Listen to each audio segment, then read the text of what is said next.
Welcome to Tuesday's show. My name's Ultra David. And I'm James Chen. How's the volume level? Can you guys hear us? I forgot to check that before we started. And Jasmine. And Jasmine. Here to party. Yeah, that's right. Can you guys party. hear? Okay. Party time. Cool. Yeah. With party Jasmine. time. So we're, of course, going to be talking about Capcom Cup 2019, which was just this past weekend. There's a lot to say about that. We'll be talking about Street Fighter V Season 5, because there's a lot to say about that. Oh, man, yeah. Well, there were other results. We got to that. Then there was actually a bunch of other game news, too. So we'll definitely talk about that stuff, too. We did not do the 5-5 viewer questions this week, and that's because I just expected there to be too much stuff to talk about. Yeah. So I didn't want to take everybody's questions and then like ignore. I think that would have sucked, right? So just to be honest, I didn't do that this week. Okay. But we'll get back on that stuff next week and so forth. Alrighty. Oh boy, it's Jasmine.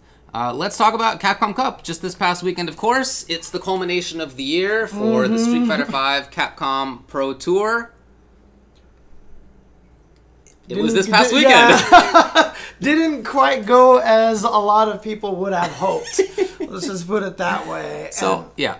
Obviously, there were issues with it. There were problems with it. Lots of little, just flubs that, while minor, are just like kind of show that there was some disconnect between the production team and stuff. And I say this is really kind of from a difficult position because I was on the production team, right? Now my goal was to generate all like the stories and everything like that. Like, for example, the interviews that you saw with like IDOM and with like Zenith and all those guys, I came up with the questions for those kind of things.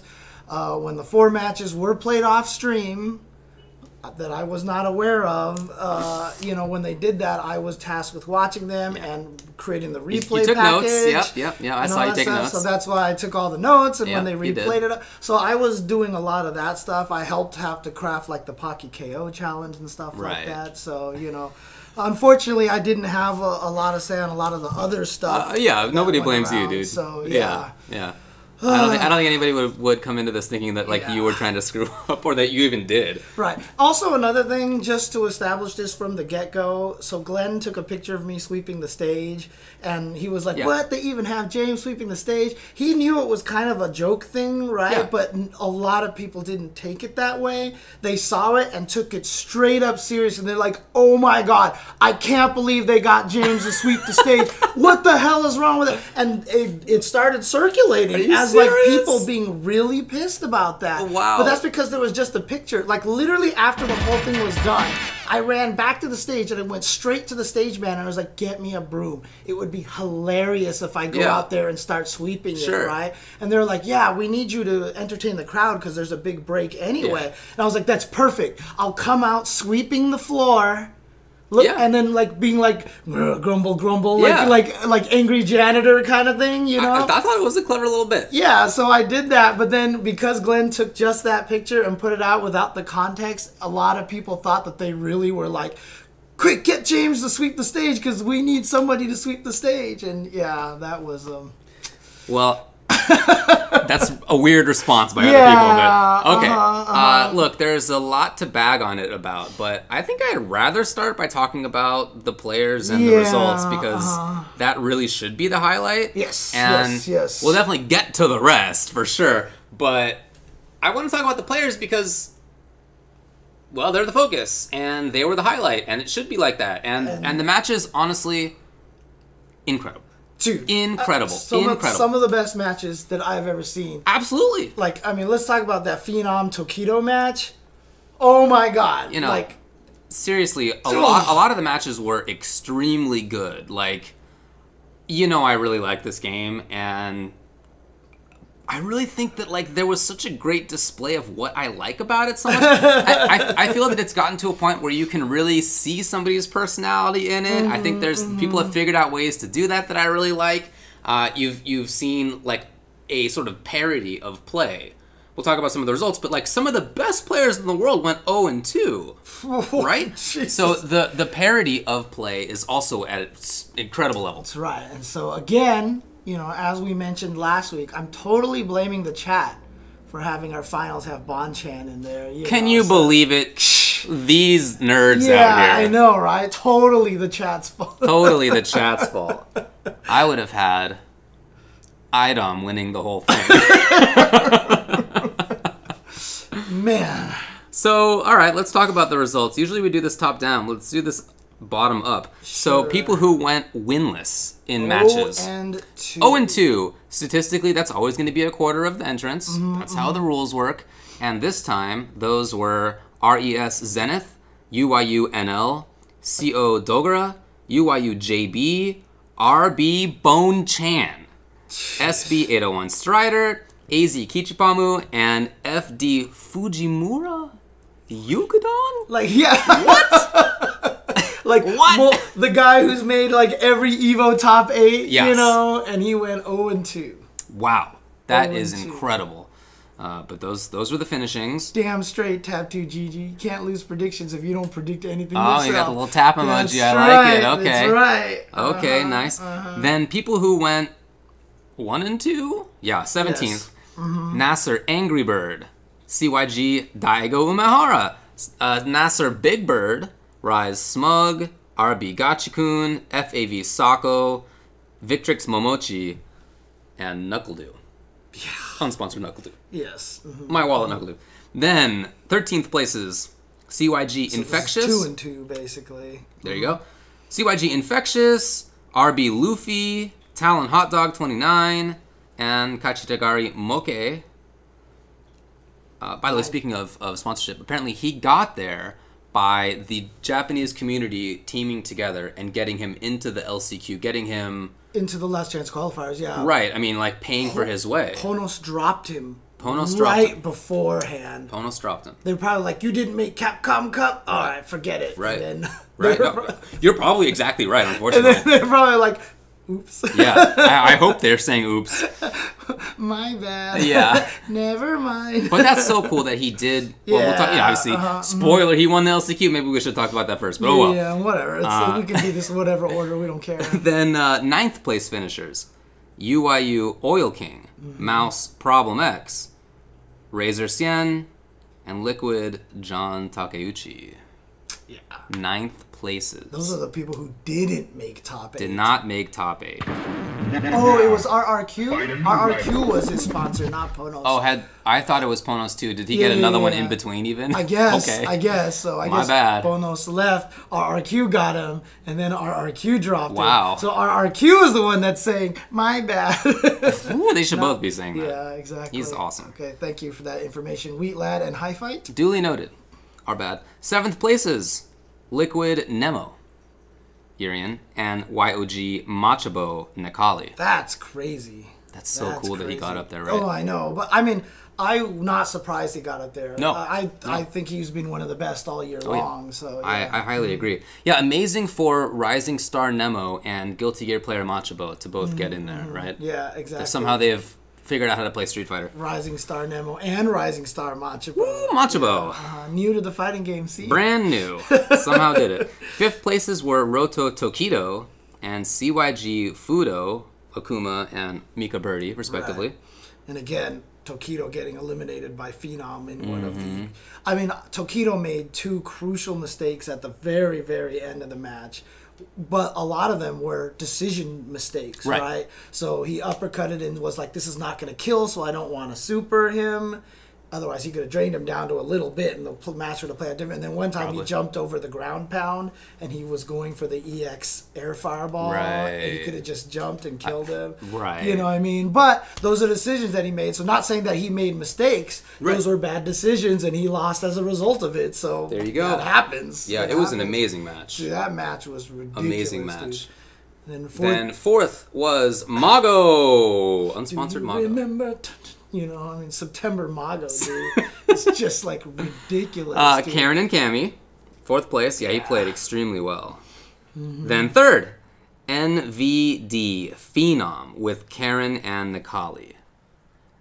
That's so cool that he got up there. Phenom is one of these players that we don't talk about enough. We don't. Well, we're guilty of this like everybody else. Well, he has the Shanghai problem. Yes. Right? So some tournaments, he is clearly the greatest in the world. I was just talking about this with my brother, actually. It's just, there are some tournaments where it is clear that Phenom is one of the best players and literally is a Phenom in the game, right? And then there are just some tournaments where it just doesn't look like he cares as much or something, and he just won't place as high. He's not consistent like the other players, but when he is driven and when he plays at the peak level, he is as good as everybody out there. He is ridiculous at the game.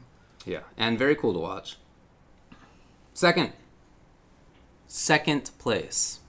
Not the winner. Instead, second place. Reciprocity Punk, Karen, Chun, and Cammy. Yeah, I mean, crazy. His matches until the grand finals, he was ridiculous. He was unstoppable. I mean, the way he out-footsied Fudo, one of the all-time greatest footsies players and reaction players. Who has better reactions than Fudo? And who has better footsies than Fudo? It's Punk. Right. I mean, in that set, he just demolished him in the most, like, fundamentally sound way.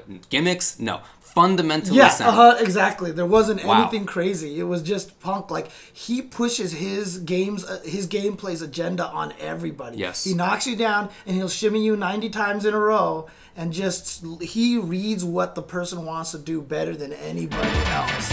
And you know what? I mean, honestly, yeah, shout-outs to that. Who said that? Flammable Bacon. Thanks for the sub. By the way, thanks Poogas earlier. Flammable Bacon. That's awesome. I think it was... there it is. Initial D Volvo said his Chun is solid. No, like Sajam said in his tweet, he was even saying it in the back too. Punk has the best Chun-Li. He has the best Chun-Li. He has the best Chun-Li. Yeah. And early predictions, that's who his main's going to be in Season 5. I think. Makes total sense. I really think. Makes total sense. Yeah. Woo! Thanks for the bits as well. Dumperoni pizza. What? Oh my god. Dumperoni pizza. I had to repeat that for you because... Thank you for blessing me with that handle. Genius. I love it. I love it. That's actually more valuable to me than the bits. Thanks for the bits, but wow. Amazing. Yeah, you didn't notice the name. I was like, I can't believe you didn't repeat the name, so I had to repeat it for you. So there you go. Okay.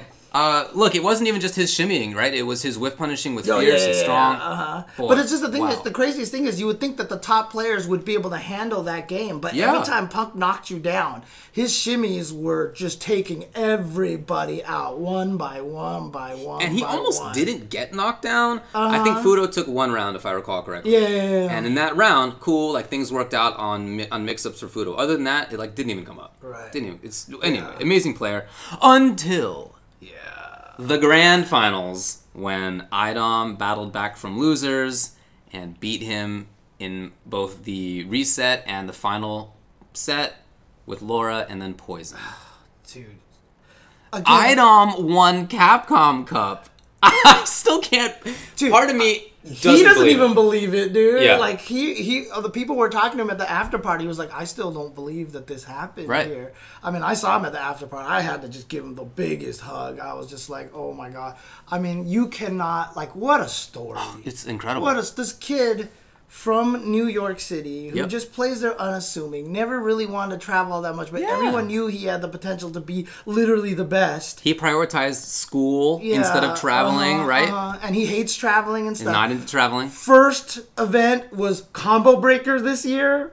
That was his first event, I think, that he traveled to, and he still made it into Capcom Cup barely because he made top 8 in every tournament he went to except one. Okay, wow. And so he gained enough points to get in there, and then he came back and he wins Capcom Cup, and he is going to have so many socks now, it is unbelievable. So, what was that about? I kept hearing people refer to this. In this interview, they just asked, him, like, what would you do with the money, right? He's like, I don't know. Maybe I'll buy some socks. And they were like, what? And he's like, I like socks. And so that's just what it came down to. So hilarious. Yeah, and he's gonna have more socks than ever. He is an amazing player. It's something that we've long known. But seeing him do the things that he did, let me see if the blow by blow results are here. So he ended up resetting the bracket 3-2. and then he won the final one 3-1. Before that, he beat who was it? He beat Mago 3-0, I believe. Mm-hmm. Isn't that what it was here? 3-2 over Phenom. That one was close. I thought it was Mago. Let me see if this is... Yes, 3-0 over Mago. Mago ended up getting fourth. What did we say? Fourth. Dude, Mago was bad. So, but no Japan in top 3. Idom blew up the guy who got fourth. The decisions that he makes are so... fantastic, but very unusual in a lot of situations, right? He will tech a throw. Everybody else is like, all right, what's my fast button? Jab, whatever. Right. He does fireball. Thunderclap. What? Yeah. What are you doing? But it works like all the time. The thing about it is, you know how a lot of Rashids, they have to learn how to be brave enough to throw the heavy tornado kind of in your face to kind of get in there? That's what Idom does with Laura. He's just in your face, and he's like, you know what? I'm just going to thunderclap. You're not going to be ready to poke me out before this comes out. And it gives him so much momentum. And the thing about it is, after he throws out that thunderclap, he's like, are you going to backdash? Here's my answer. Are you going to jump backwards? I'm going to armor elbow you out of the air. That's so Are you cool. going to do this? He had the answer to every reaction that you had to every situation. So it was, he even said in an interview that they were doing with Dexerto, when Logan was interviewing, he's like, he doesn't get nervous, like he just plays, and you can tell because he just narrows the game down just to the decisions that he has to make, and it just like the way that his brain works, I feel like the game kind of just plays the situations out for him, and he's like, this is what I'm supposed to do. And it works, dude. He thinks very quickly, of course. It's not like he's only been good in Street Fighter V. He was actually great at Marvel. Yeah, very that's right. Player, learns quickly, adapts very fast. Anyway, he won Capcom Cup. Can you believe it? $250,000. That's so amazing. And he beat how many Karens along the way? It was 3 or 4. Yeah, something it was a like lot. That. Yeah, Karen was actually the big problem. There was 3 Rashids and 3 Karens in the top 16, and the Karens were all on winner's side. Yeah, well, top 4 had Alora Poison, but then second place was Karen with some Chun and Cammy, then Karen with some Nikali, then Karen with some Cammy. So, pretty good. I totally didn't even realize that all 3 of those were Karen players. Yeah, second, third, and fourth. But, again, it reminds me so much of the win for Knuckle-Doo, the win for Mena RD. Mm-hmm. I'm not sure, for Gachikun as much, but, Mena RD was able to change his country. Right. Knuckle-Doo could take that money and help his family a lot and everything like that. Gachikun used it for a house and a wedding, and stuff like this. And now, it's just that story. I was talking to EX Top Doll afterwards, and, she was just like, I'm so proud of him, like the storyline. And she just fell into tears, and I was kind of in the same way too, because like you just think about the story for Idom, and it's hard not to get emotional about it, and how what a great story for this guy, Yeah, the person who I was rooting for most was whoever would be affected by it most, right? Like that was my rooting interest, was like, who do I think this would be most life-changing for? Right, so like in each match I was like, whoo, and it's Idom. If you think about Punk, obviously 250k is going to be relevant for everybody. Right, yeah. Of course. But it doesn't change Punk's life as much. Because he's already won a crap ton of money. He has done it. Maybe Phenom has been traveling, right? He's been sponsored. Mago has been around forever. Tokido same, Fudo same, Nemo same, Machibo. These guys have been around, right? They have earned money. It's been their jobs for a while. Idom is a college kid whose family could really use 250k, and he just wants to buy some socks. Like, it's the perfect person to win. And did you watch that interview that Logan had with him? No. Dude, my favorite part of that was like, you could tell Logan was trying very much to like compliment him and stuff like that, and he was like, you play a very footsie brand of Laura. It's not about the robberies and all this stuff like that. And I was like, what are you talking about? I robbed a lot of people. That's great. I cracked up. I was like, you go, Idom. That's great. Idom. I thought that was hilarious, dude. Oh, man. That's very funny. Oh, man. Really, my favorite part of his gameplay are 2 things. One is his defense, actually. I think his defense is incredible. He makes the right decision every time. On top of that, it's his bravery with Thunderclap. Mm-hmm. Oh, yeah. He uses Those Thunderclap are my 2 favorite nobody things. else. Yeah. And now with Season 5 changes, Idom's going to kill everybody. Good luck, world. Where's your gif of the one where you thought I put the thing down my shirt where you're just like... Yeah, because that's all I'm picturing right now. But anyways, look, and don't get me wrong, I want to mention this too. I really wanted Punk to win. Okay. I really wanted Punk to win because this guy is too good. And he needs to cement that legacy. You know what I mean? He needs to win an EVO or a Capcom Cup. For sure. Because clearly he has been the greatest Street Fighter V player throughout its entire existence of the 4 years. Certainly 2017 and on. But even before that, there was only 1 year. Well, 2016, it was the year of Punk, right? That was when that Tokido won, right? That was 2017. Was that 2017? 2016 was the first year. You're right. Where he showed up at the end. At the very end. At the very end of the year. Yeah. But so certainly in the last 3 years, but great argument to make that he's the best ever as well. Yeah, I mean, even without that first year, I still think he's the greatest ever. The only other person who could argue is Tokido, because he's been in top 3 of CPT every single year. How does he do that, right? I mean, but like, I do want Punk to win one of these. You know what I mean? Because I just think that he's so good to not have his name on EVO champion or Capcom Cup champion would be tough. Right. You know, and he took it a little bit better than I thought. After he lost, he was smiling and stuff like that. Was he? I couldn't really see his face. Well, when he got up and was like shaking hands with Idom and stuff like that, it didn't look like he was I mean, he did talk a little bit about the lag. We'll talk about that later on. Yeah, we will. Stuff like that. But yeah, for him, I don't know. Yeah, it feels like his results have been delayed a little bit, right? Yeah. Like they're just sort of lagging behind where you expect that they would be.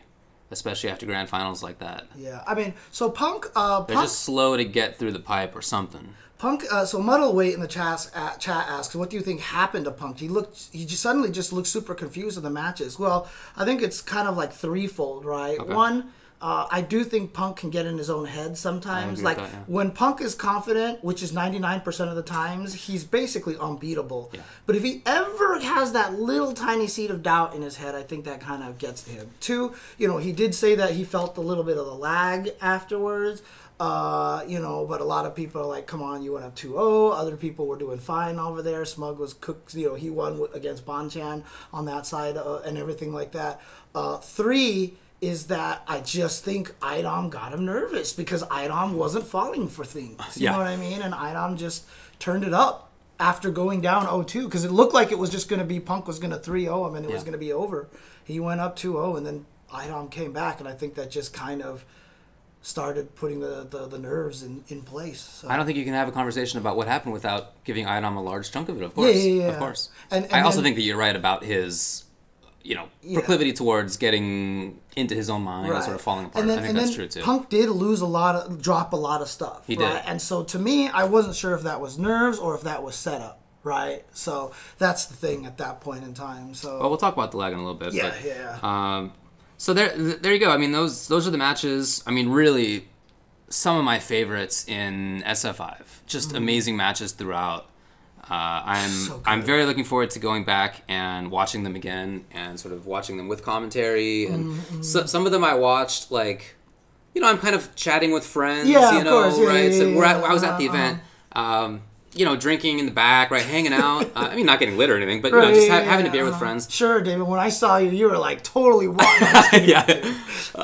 Kidding. So I'm even then I could tell the matches were great, and the ones that I really paid attention to, I had a blast. So I'm really looking forward to checking out all of them again. Yeah, same here. So, but again, man, it's like you said, it's some of the best Street Fighter V that I think we've ever seen. And the crazy thing about it all too, and this is jumping ahead a little bit too, but man, season 5 is like it's a nut house. It's a nut house. I am super excited. Boy, me too, dude. Me too. Excited. Holy crap. But I mean, again, I don't want to I know Idom is the story. Yes. And I know we love Idom to death, and all of us are super happy that he won everything. I just want to sit down and I just want to make sure I get it out there that I really hope Punk can take one of these because, like I said, he's too talented. He's too strong of a player. And again, while he's cocky, he's a good kid too. And so I would love to see him be able to take one of these events as well. So, I was sitting there watching those two, and it was just one of those situations where I was like, can't they both win? Right, yeah. I was like that mom or that teacher. I was just like, can't they just both win? For sure. What do you think about the very interesting results, right? So as you said, Japan didn't make top. Before we say that, can I just say this again? I said this on Twitter, and I just want to establish this right now. Okay. I don't want any... I've already seen 2 or 3 people say it, that, see, I knew Laura was top tier all along. Get out of town. Get out. Get out. Someone was even like, yo, I could probably wash you with my 2-week Laura. I was like, if you could, like, nobody plays this character. No, because you can't win with her. Nobody can win with this character. It is not happening, okay? It is not happening.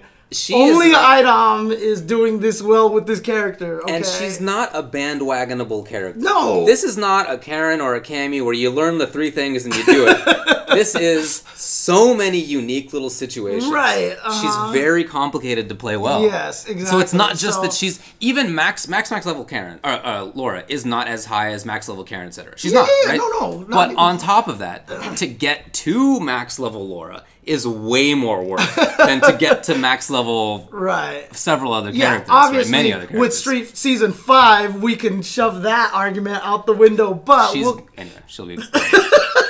But, having said that, I don't want people to sit there and do... Because I want to establish, yes, Laura is mid-tier. You know what I mean? Mid-tier character, mid-high at best, right? You know? Yeah, at best. I wouldn't say that even. Yeah, exactly. So, that's like, if I had a chance to talk with Idom 6 months ago. All right, buddy, you're starting to travel. Cool. You should probably play G. Right? Like, I think that's what I would have said to him, because I just would have been like, well, your Laura's obviously the best, but... she's just not good enough. Yeah, probably not consistent enough. Like, you should probably switch. And actually, a lot of people actually said that Street Fighter League deserves a lot of credit, because thanks to that, he developed a poison. He felt the need to develop a secondary character, and it came into play in this tournament. It actually did. That's true. Yeah, we've been talking only about Laura, but of course he ended up sealing with Poison. Right. Which was awesome. So Laura, Poison. Other tournaments happened there. So let's talk. You want to talk about the Japanese thing? Oh, right? I did. Right. So I interrupted you, and I'm sorry about that. No, totally fine. So the top 8 included Mago, Tokido, Fudo, Nemo, Machabo, all Japanese players. None of them got top 3. Yeah. Instead, top 3 was US, Norway, and on top of that, each of these players, young, right? Early 20s. Pad players, mostly come from an online background, right? Whereas, again, Mago, I just posted this video today on Twitter of Mago and Tokido in 2005 at SPO. These guys have been around 1,000 years. Right. And they're arcade players, and it's the same for Fudo, Nemo, and Machabo.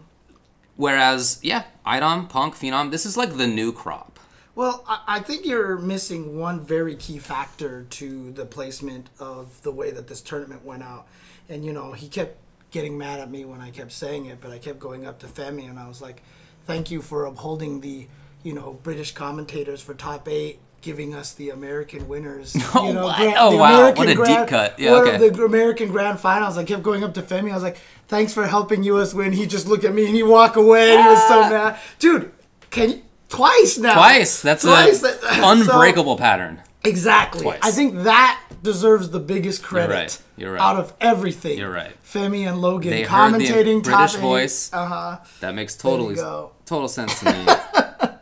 Really, I think that's big, and I think it's big.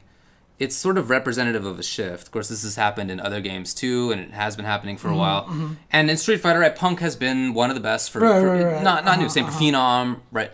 But for them to sort of line up 1, 2, 3 in that way is just sort of emblematic of the fact that the new blood is so strong now, and you don't need to just be somebody who's been around the block for a long time. Now SF4 is in its 5th season. Excuse me. Now SF5. Did I say 4? Yeah. Wow, bummer. SF5's been around for a long time at this point. So people who have gotten good in the middle of SF5. Phenom was good before, right? I know Idom and Punk played 4, but this is the game that they've really had the most success at. The funniest thing is, the last time we saw this major shift was Canada Cup when Knuckle beat Shanghai. Remember that? Okay. And remember that tournament? Who was the other player that placed really well? Phenom.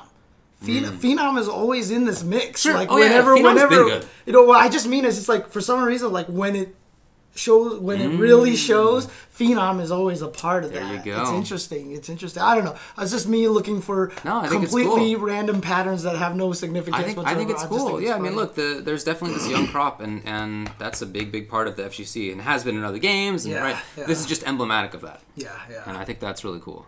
Yeah, I mean, even when you go down past it, right? Like Oil King's pretty young guy too, pretty new to the game, right? Yeah, Takeuchi is. Yeah, Takeuchi. Still, I would guess 20. I mean, he's young. Infectious. I don't know how old Infectious is. I'm not sure. Hot Dog looks pretty young. I really don't know. Yeah, actually, it's a really good point. It's hard to tell. Stupid Asian don't raisin. Well, especially he's got the goatee and the stuff, yeah, which I like on him, by the way. Yeah. His facial hair actually looks sick. I like it a lot. Yeah, exactly. Anyway. You know, darn that Asian don't raisin. I don't brush get it. all my hair, you know. I don't get it. Look.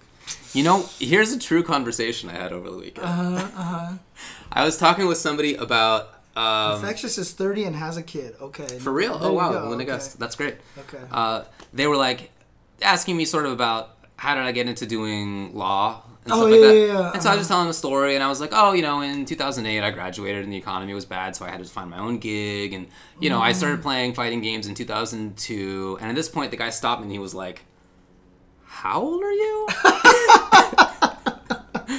I was like, oh, I'm 36. And he was like, I would have guessed 25. And I was like, let me buy you all the drinks. I know, right? Let me buy you all the drinks. I would have done one of those things where I would have went... Yeah, I was like, I actually don't think that I look 25 at all. I understand I don't look maybe as old as some people do who are 36, but I don't look 25 either. Yeah. I know it. I appreciate it though out there. Oh man. All right. Anything else to say about the main tournament results? You know, I'm just gonna throw out there again. Just shout outs to all the players. Yes. They're all amazing. Even if you went 0-2 and whatnot, you know, it's just so many strong players in there. And again, all events are gonna be made by the players and the matches and stuff like that. Yeah. So I'm really glad Sunday was as strong as it was. And you know, they didn't have. And again, we'll talk about this a little bit more, but. There was definitely conversations that were had, so we didn't have the wrong pictures and the wrong names and stuff like that, you know, up there. All right, we'll talk about that in a sec. Last Chance Qualifier was, of course, won by Moke. That's how come he got 17th? Right, and I'm sure everybody in the chat had such a great time watching the official stream of the LCQ. 13th. Yeah, you could see that right here on this channel. Yeah, I know. Shout outs to that, by the way. You got like over 2K viewers on that thing. I did. You had the second most viewers out of everybody. Who had more? Yipes. Dang it. Yeah. He was stealing my views the whole time. Yeah, I know, right? The whole time. He was jumping in. Man, yeah, he was cutting in front of you. I can't believe it. No, anyway.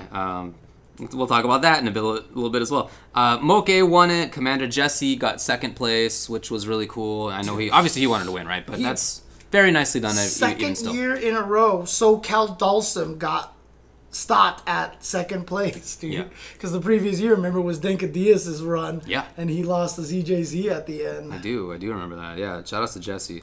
Mizuha got third, Ryusei fourth, then Trashbox and Ujix were fifth, then seventh were Blarlad and Chuchu. So that's Japan, Moke Japan, Commander Jesse, US, then Mizuha, Ryusei, Trashbox, Ujix, all Japan as well, then Blarlad, also US, and then Chuchu actually China. Right. So, and Blarlad's SoCal, right? Blarlad is SoCal. Well, both Commander Jesse and Blarlad are from the San Fernando Valley. What a run for Blarlad, right? Has he ever had a tournament like this before? Not that I know. In something that is this high level, I don't think so. Right. But he's certainly been on the come up for a long time. Right, he's a good player, but I feel like this is the tournament of a lifetime for him right now. I feel like this is the kind of thing that I would expect to see more often. Remember a couple years ago, we were like, all right, who do you expect to do well in the future? And I was like, we said Punk or whatever. Like, Blarlad is right there. Yeah, right there. And not only that, but I mean, this kind of a finish is also one of those finishes that can really inspire somebody to this is one of those breakout tournaments that everybody needs to have to make them feel like, oh, I can take everyone else. Then he got some Abigail buffs, but you know, we'll get into that a little bit later. Got a whole new wheel of options. Yeah, exactly. He's top tiers now, not top tiers. Anyway. I already made it. He's a player from the San Fernando Valley. He has won. We have like 3 or 4 locals in the SoCal area, and there have been a couple weeks where he's won every local. Oh yeah, where he's swept the locals, which is pretty nice. So he's very, very good. Anyway, this was a stacked event, right? There were almost 300 people in it. It was very dense. Yeah. Like, literally round 2 was beginning, like, incredible matchups, so... Dude.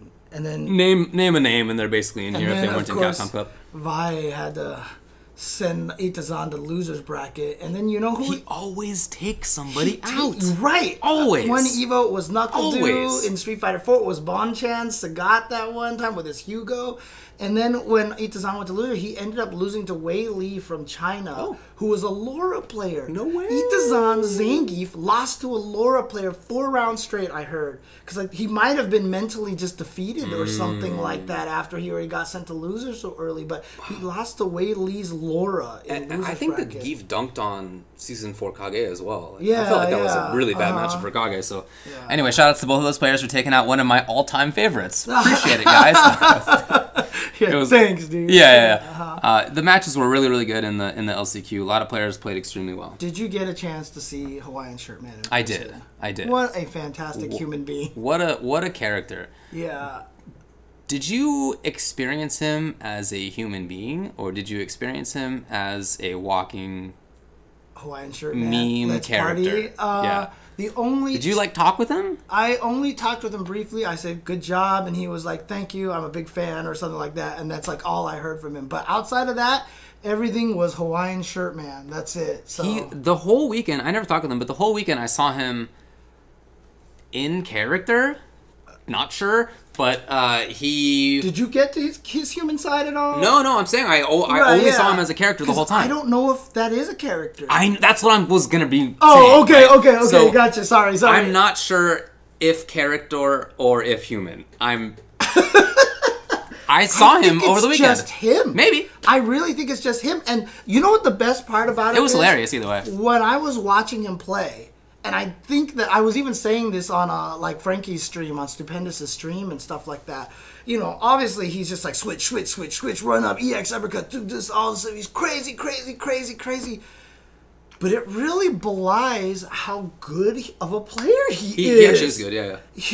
His defense is not like you would think someone like that is just gonna wake up and smack buttons all day, get hit by meaties all day. No, his defense is good. He knows how to block properly and everything. It's deceptive. And the way that he plays, it's very distracting. And yes. On one of my streams, I described Ceroblast's form of play, which is just trying to make it so that you never know what's going on. And he takes what Ceroblast does and takes it to the max, basically. I don't even know how he keeps track what mode he's in. Right, yeah. He knows if he's in young or old to slide and stuff it's crazy. He does. Dude. Yeah, he's good. He's crazy, good. dude. Yeah, when we've played online, our matches have been close. Yeah. Dang, the call out. Okay. I see. Not always. Anything else to say about the LCQ results? Go for the results. Well, those were the results. Oh, okay, yeah. Okay. Street Fighter League International Finals results. If you stayed up until 4 a.m. in the morning, then you got to see Mago Scarlet win over Team Gale. Yeah. That's Mago, Machabo, and Ujix. Team Gale, second place. Knuckle Do Shine, Rob TV. Then Nemo Aurora with Nemo, Kichipamu, and Takeuchi. And then tied also for third was Frost, which was Dual Kevin, Samurai, and Sherry Jennings. Yeah. I was actually really surprised that Team Frost didn't use their shield for Akuma. I felt like that was kind of a crucial thing to leave Akuma, because unfortunately Samurai did have to try to reverse OCV, but he had Ryu to do it, and that was just... It didn't work. Yeah, it's just a tough road to go. Aurora lost to Scarlet again. Right. Scarlet, Mago, when he gets to that point. And he went 4-0. Yeah, I was actually really happy I got to ask him about September Mago, and he just kind of cracked up about that. I do apologize, by the way. I messed up the question that I wanted to ask Team Gale. Okay. Because I was basically told to try to incite them to trash talk each other and stuff like that. Oh, right. And so I went up to Team Gale, and I was like, obviously, you guys lost to Team Inferno in the first season, but now you're fighting the Team Frost. Is it relief for you guys that you get to face them instead of the other team? Because I kind of wanted them to kind of be like, oh yeah, this is going to be way easier now, right? And then Knuckly was like, come on, we would have beat Team Inferno anyway, right? Nice. The way I should have stated the question was, are you disappointed that you don't get to fight them again and have to fight Team Frost? You know, like, that's how I should have stated it or something. I was trying to bring out something. I felt like I messed that up. No, I think it's fine. Mago, Machabo, and Ujix each won 30,000 American dollary dues. It's not bad. Not too bad. Team Gale, what was it, 30,000 total for them? Or was it 36 I think it was, total? 90,000, then it went... Yeah, it was 36. It was 36 total, right? It was 12,000 for each of them. So, boy. And then the last one was 15,000, I think. 15,000 total, so 5,000 each. Yeah, for 5,000 each of the each. third-place teams. Boy. All right. Well, to be honest, I fell asleep. Look, I mean, the Street Fighter League thing, it ran late. And obviously, it didn't quite have the impact that I'm sure that Capcom was probably hoping for, you know, at this point. They were really pushing hard the Street Fighter League stuff, but, you know, the lateness of it, and I just think the format is a little weird. Like, yes. I mean, they introduced the shield, and I was like, yes. if you put the shield, then what's the point of the ban? Just drop that whole thing. Totally. You know what I mean? Totally. Just forget that whole thing, you know, kind of stuff. And I mean, they did announce that there's going to be a Street Fighter League next year, so hopefully they can fix a lot of that stuff that's been happening there. So. Same to me. Yeah, I had left like 6 hours before it even started. So. All right. Right. I guess that's it. Matches were great. Let's move on. Okay. Do you want to talk about the announcements now, or do you want to do that I'm just later? Also really curious for people, also just as part of the stream, was you know, the Pocky KO exhibition. Like, it's really interesting because, like I said, I was tasked with doing the run of show for that and everything like this. And, you know, I even just told everybody, I was like, dude, people are going to be mad. Yeah. I was like, there's no way that people are not going to be mad. So, like, I tried to come up with just the most silly and just, like, you know, let's just try to make this as fun as possible. I mean, I hope people out there I think it went on, like, 2 or 3 times too long. Yeah, I mean, it probably was a little too long. Way too long. But also, as soon as I realized it was on, I went to go get tacos. Yeah, of course. I left ASAP. And so did most people. But I came back. Well, I came back before the end of it because I thought it'd be over. And it wasn't. So I was there, and lots of other people I think did the same. Yeah. So it was pretty full actually by the end. Right. Yeah, but I don't know that was like Pocky KO's No, on. everybody was going to watch top 8. Yeah, for sure. For sure. So, So I really wish that it hadn't lasted as long. yeah, it was... The idea of the Pocky thing I think is funny. I remember, you know, we talked about this when the ad first came out. It's like so silly that I do think it's funny. Right. But it shouldn't have been before top 8. Do I want to watch an hour of it right before top 8? Yeah. Absolutely not. But I am also a little peeved that they spent development time on that and the netcode's the same. People who worked on, this is not your fault, people who worked on Street Fighter V did Pocky KO and not any Birdie's chain's been clipping for 10 years. I mean, I made the same... What are you doing? I said the same thing to people. I was like... It's a funny idea, but it shows just like a sort of inability to understand that it is also almost an affront to players who are so invested in the game that they would spend time developing that and not like a very important feature in good online play. Right. And just making the graphics look a little better, whatever, any number of other things. I mean, I'll tell you this. I mean, like, Muckmaster says this, and he's right about this. You know, the Pocky KO stuff was probably about a day's work max. I have heard that netcode shouldn't take that much longer than that, but... I don't agree with that. I really don't know. I do agree with some people who say that.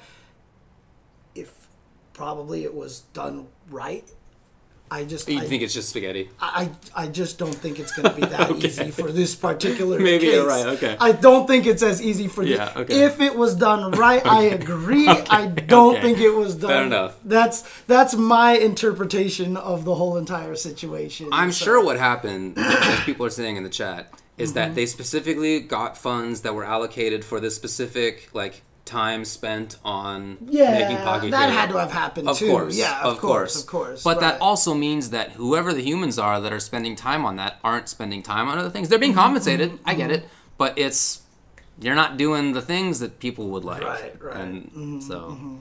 Yeah. Anyway, Kenny Omega is hilarious. He's amazing. Just too. awesome. I can't. Rob TV is a really good person to have on there as well because he's certainly one of the better people in the FGC to like play that same role. Right. For sure. And you know what the craziest thing is? That whole thing that happened at the end where Kenny Omega won to tie it up with the timer ran out and stuff like that, which created that like wrestling kind of controversy, was completely just happenstance. Sure. It just happened. And like afterwards, I was just talking to Rob. I was like, it could not have ended better. Like, it could not have ended better. I would say one way it could have ended better is if that had been on stream or on the video, so we could have like seen who won or not. Right, that could have been better. But the storyline of it's great. As always, the players are the ones who do the good work. Of course. The commentators, by the way, the whole weekend were great. No, Right, but it's the sort of players and commentators and whatever that do the thing that any of us cares about. Right. And can everybody else like keep up their end of the bargain? That's the question. Honestly, so like there's two ways to look at it. One, it probably should have been on Saturday, right? The Pocket KO thing should have probably been on Saturday if they're going to do it. Two, I mean, if you're going to have an intermission on Sunday, at least it was like not like a band. Sure. Yeah. It could have been even dumber. At least we got like Kenny Omega, Rob, and Gustavo to do a bunch of stuff. And I'll tell you this right now. One of the reasons why I wanted to bring this up too is just because, you know, I was out there on the stage. And Tasty Steve is just the most amazing person ever. He's so good at doing that thing. I mean, he was out there and just running around and just Tasty Steving it up. And I was like, I don't even know how he does this. Dude, 100%. It's like, I am not good at that kind of role. And he was just everywhere. And I was like, it is ridiculous. I feel like that's something that like I have learned / could learn. But even like if I were to study that for the next 10 years, I wouldn't be as good at it as Steve was 10 years ago. Like he's just so natural in it. Like he's so good. If you even go back to the first time anybody saw Steve online, when it was him with the white Power Ranger cosplay, he's just been like that his whole life. He's just so naturally suited to it. Exactly. So shout out to Steve. Shout out to Steve. All right. But yeah, do you want to talk about the announcements now, or do you want to go to the problems and stuff like that? I mean, we might as well do the problems because we'll talk about the announcements and then just get right into our impressions of everything. So. I like it a lot. I think that's very smart. All right, let's start off. I can't be very objective about this, and I wanted to just put that out there. They didn't hire me. Right. And so I try to be objective, but I know that I can't be, right? I'm a human with biases like everybody else, and I feel a little affronted for sure. Right. So my impression of the event was the whole time like colored by the fact that like I wasn't working it. Of course. I feel very negative about it. And I think that there's also good reason to, but I just wanted to like lay my bias out there. I'm not impartial in this, and I know that. Right. I mean, again, there's like I said, there were a lot of problems. There were a lot of conversations in the back and all the stuff like that. And Capcom even came out and had a message today, and we're like, we are aware of all the issues. Hey, lady. And you know, I managed to have some talks with some of the Capcom guys and stuff like that. So we'll see. But obviously, what were the problems here? You know, because I mean, we could go on about this for a while because there were definitely a lot of problems. Also, I left midway through Saturday and just watched the rest of the matches at home. And it was for like, well, because some of the stuff that happened, LCQ on Saturday, losers matches not being streamed, right? Right. But then also people who were being very nice stopped me like a lot, and they were like, you know, we chatted, and then they were like, so you're commentating soon? And that conversation happened 20 times in 3-4 hours, and it's very nice, and if you're one of them, then I really appreciate it. That's very nice of you. But at the same time, it was a little tough. Yeah. So I skedaddled. Yeah. All right, here's the problem. So LCQ on Friday had no stream, and we found that out like 2 days before. Yeah. Maybe basically. one. I guess a day and a half really before. And so there was a scramble to know what to do. you know, a lot of us sort of just community members said, okay, we'll stream it on our phones, basically, and that was my plan going into it until Cherry from Red Bull Gaming sent me a DM and asked if I wanted to do a live streaming backpack IRL situation. And I thought that was a really, really good idea, so shout outs to them for putting that together. So we put that backpack together. Some assembly required, and it worked, and we did it. And we put that together Friday morning. So during basically all of the first set of pools, unfortunately, I didn't get any of that stuff on camera.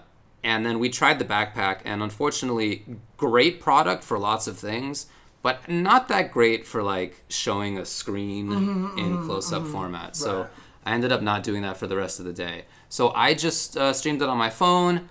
I knew half a dozen other people who were doing the same. They're just streaming it on their phone. So we're all in there in a venue that was very badly suited for the purpose. It was small, right? Claustrophobic almost. It's a nightclub. So it's built for an arrangement where like people are going to be in close quarters. That's the design of a nightclub, right? It's the whole purpose of it, to meet people. So you're kind of crammed in, and there's not a lot of room to move. Certainly if like 300 people there for the tournament plus people who were doing other stuff there, not easy to move around. On top of that, it was on the 4th floor of this building, and you had to get up there by getting through one entrant point where there was one person checking bags.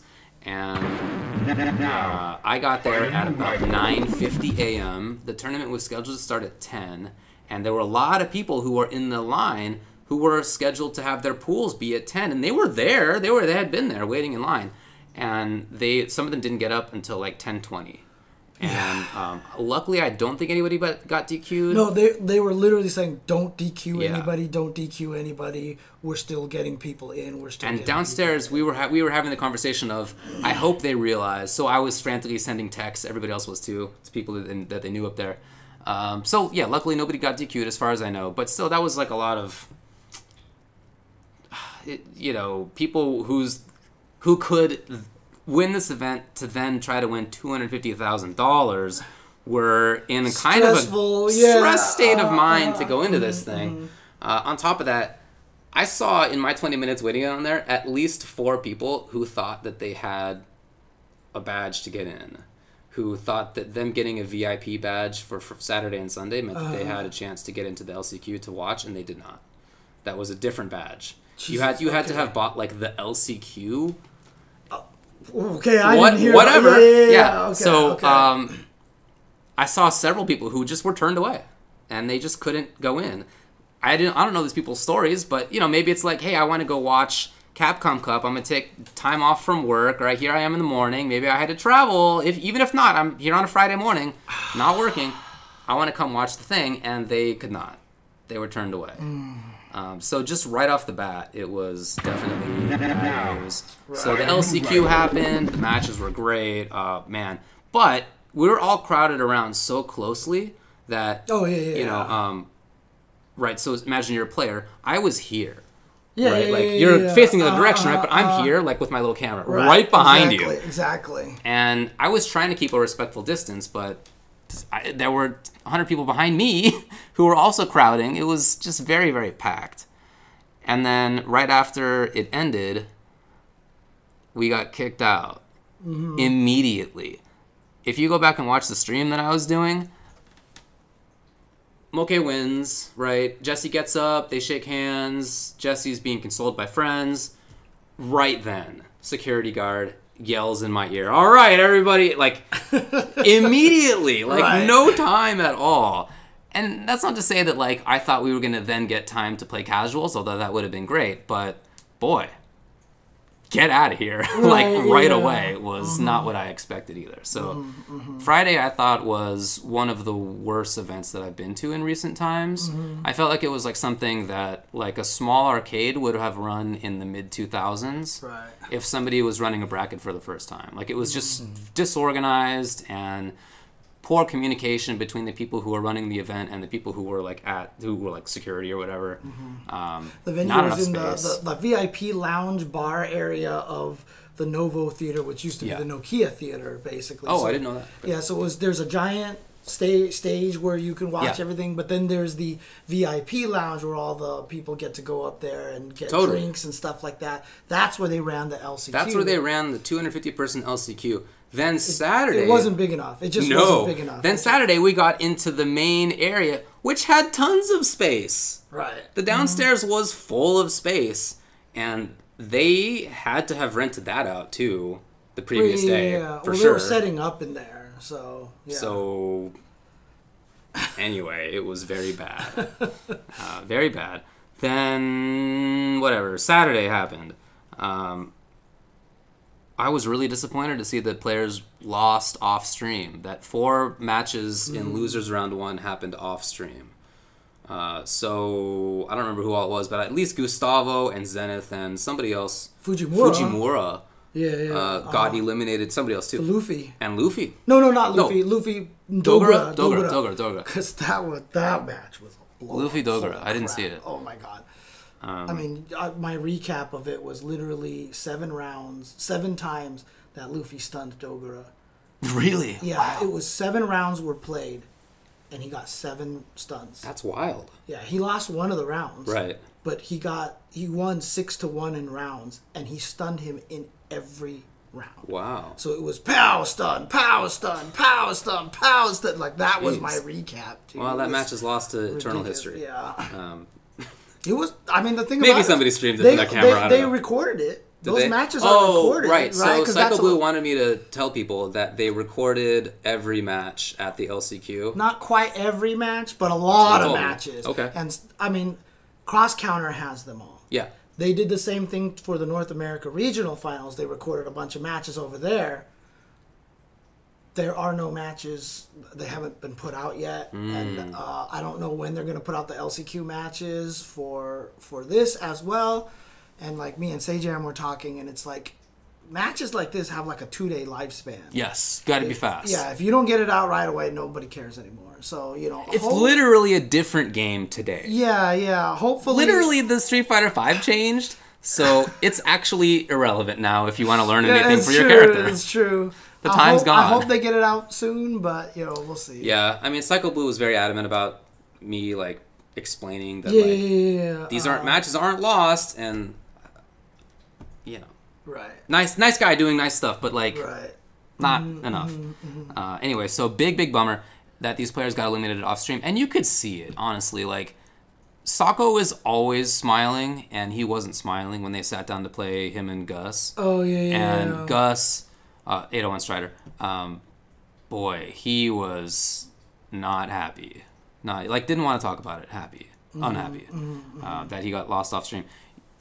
There's such an investment in Capcom Cup. It's a whole year, right? You have tried your hardest to get into this thing.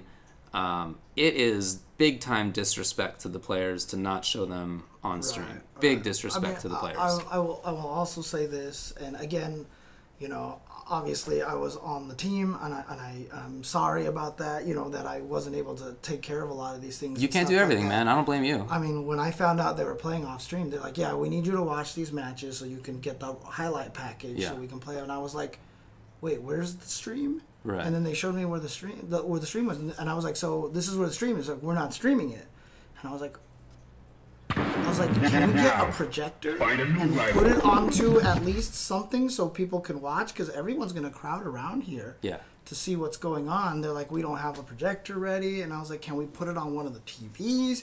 Can we do something? And, like, it just never, like, it just didn't happen. It didn't happen. Like, I tried to get a lot of stuff there, but... So, as you walk into the venue, on your left...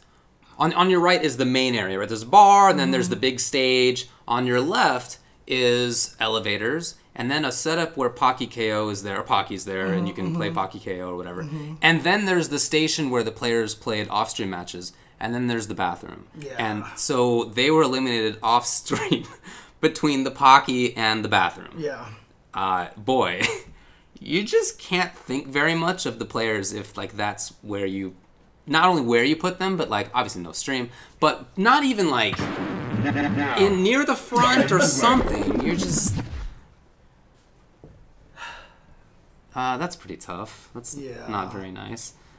So I felt bad for all of those players. In addition, the players who went 0-2 earned 1/1000th of the player who won first place. 1/1000th.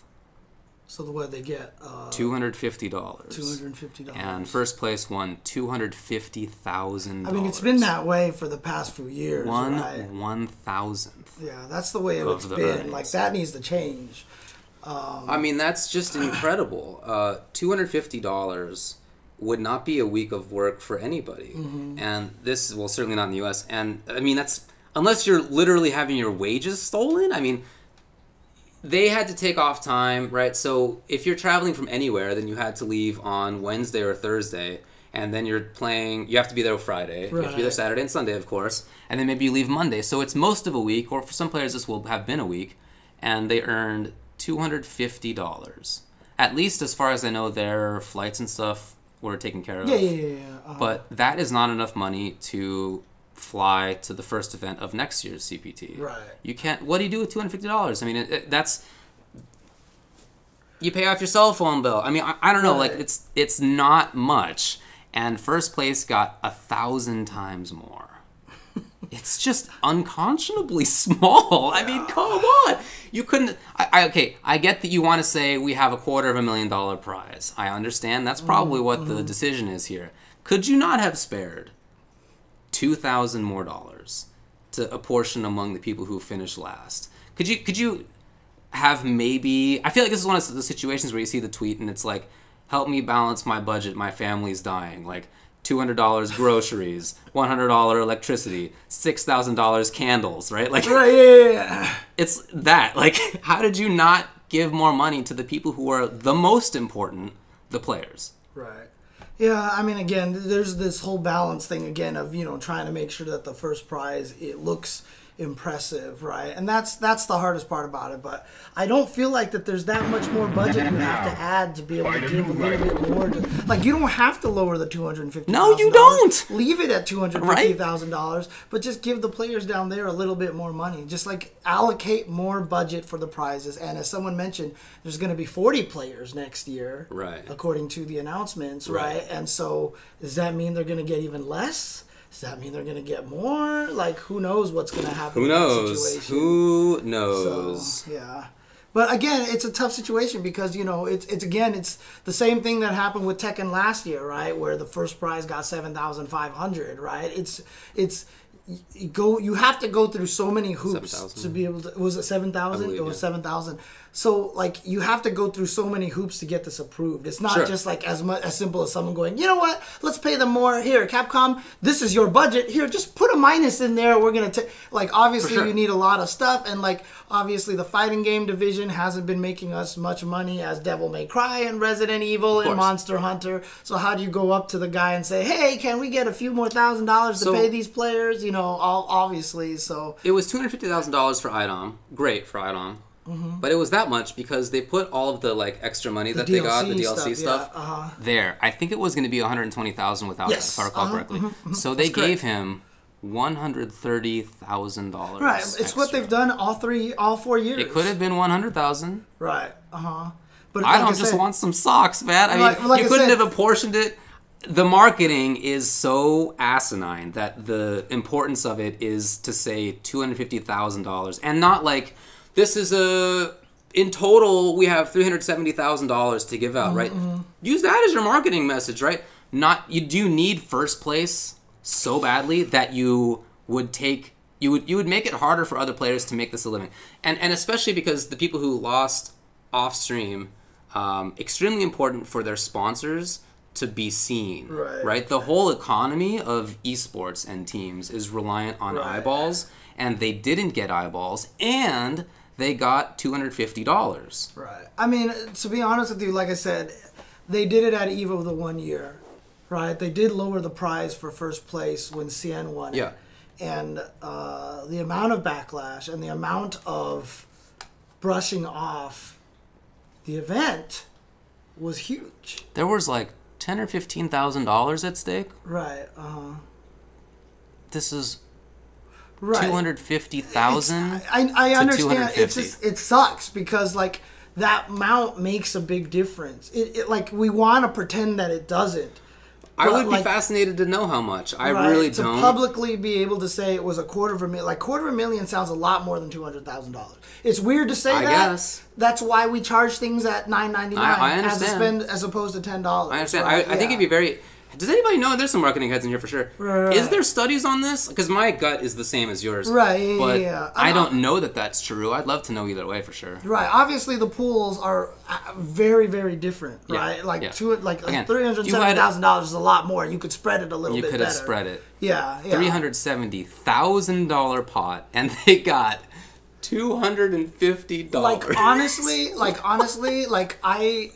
It would suck for some of the other places, but you could shave a little bit off of, second, third, fourth, fifth. Second got $200,000 less. First, the grand finals was a $200,000 money match. Right. $50,000 for second place, $250 for first place. That I almost feel like that's unconscionable to have $200,000 riding on 3 out of 5. Yeah, I mean, in anything, whatever. A lot of people say that. Wow. So a lot of people say this about like, oh, it makes no difference. You just give the total, you give the prize pool amount and stuff like that.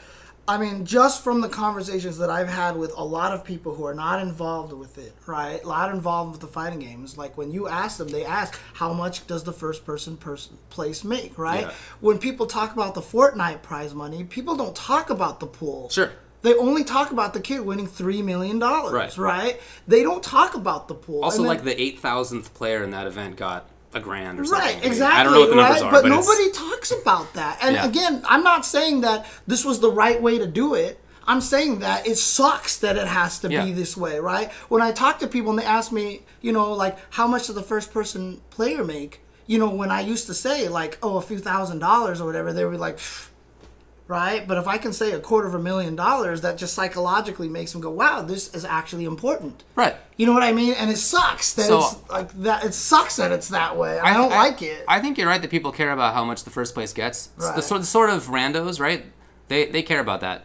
However, what I'm not convinced of, I could be if somebody had info, but I don't have it, is that it's so important to say 250 or $250,000 rather than 200,000. I don't know. To me, the difference there doesn't seem significant, but I could be wrong, and I'm open to either way. I just feel like I too often hear something like the more that you can say, the better. And while there's maybe in the vacuum that's true, when you're sort of trading off the value of that versus the value of like actually having an economy that the players can live and work in. Well, I mean, the interesting part was I did ask 2 very strong players at North America Regional Finals. I was like, would you like the prize money shifted downwards a little bit more? Like, would you like it so that first place got less money and it spread down to top 16 and all the stuff? And they were like, no. They were like, win. Right. These are 2 players who said that to me. I remember the conversation, Boy, I don't know how one of those who then got $250. I wonder if he has a different take on that now. I would be very curious to know. Exactly. So, one of those players who got many thousands and then a month later got, I don't know. $250,000. You have a nice, go eat a nice steak dinner with your wife or girlfriend or whatever. Man. So anyway, on top of this stuff, if you walk beyond the Pocky in the bathroom, they on the stage got the player names wrong a lot. The player countries were off. Everything. The name, picture, and country were just sort of all over the place. And too often wrong. There was alleged lag on the second machine. And the worst part about it is Zenith was the first one to complain about it because he played his first match there. Yeah. And they didn't do anything for him. They didn't. Well, I saw Zenith after the whole event was done, and I just walked up to him and I hugged him and I was like, I'm so sorry. I'm really hoping that this didn't ruin the experience and all this stuff. And he was like, no, it's fine and everything like that. I mean, but I know he was hurting inside, you know what I mean? But I really gave him a big hug because I ran into him literally in the hotel. And I was just like, I'm so sorry, dude. Like, I really hope that this wasn't... Well, I hope those 550s can dry his tears. So it was him who said that. I also heard from Angry Bird. Angry Bird I heard was really from mad at Problem him. X. Momochi was mad about it. Punk in the talked end. about it. Yeah. And at least some of those players are players who I just would not think would like come up with something out of salt. Yeah, especially Momochi and Angry Bird. Angry Bird, I don't have that conception of it all. Like, And the thing about Angry Bird too, so the night of after the tournament ended, when we got to try out the changes in Street Fighter V, I was testing them with him. He and Lex and a few other people from SoCal were all hanging out testing stuff. He noticed immediately that the characters had more life. You know the change that like many characters got more life in Season 5. He like within 10 minutes was like, "Do you think more characters have more life?" And I was like, I can't tell. I have no idea what you mean. And he could tell that like immediately. And he went in and he tried. Old Zeku, now crouching meeting kick is cancelable. Was not before.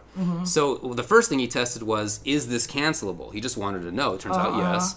And then he immediately was like, can I hit confirm this? Hey dude, can you just like randomly block or not?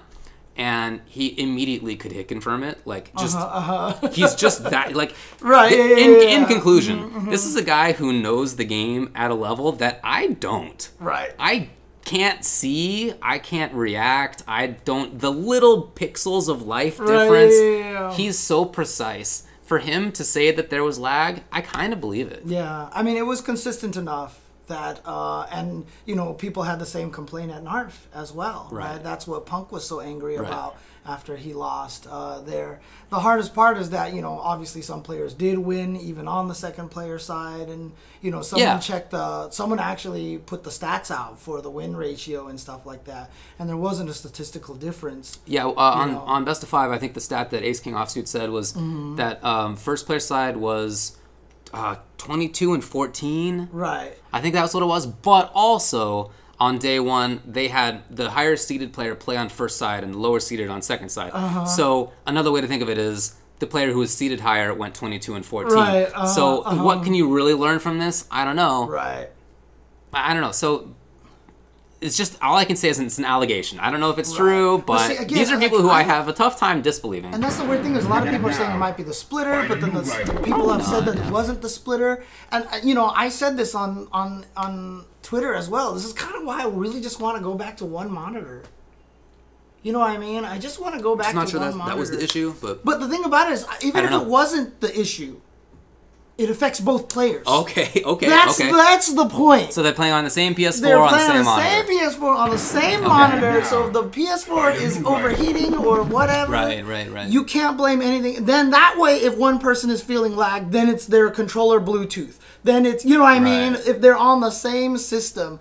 I like, and then people are like, well, we don't want side by side because not everybody grew up in the arcade. Some people stink, you know, like literally that was one of the main arguments. Like some people stink or whatever. Like also, that, I mean, again, like some areas have the side-to-side arcade history, but a lot of areas actually do not. Right, exactly. Most areas, it turns out, do not. And so I was like, then let's just find a bigger TV. Then just find a big TV. It's like a wraparound TV, right? Yeah.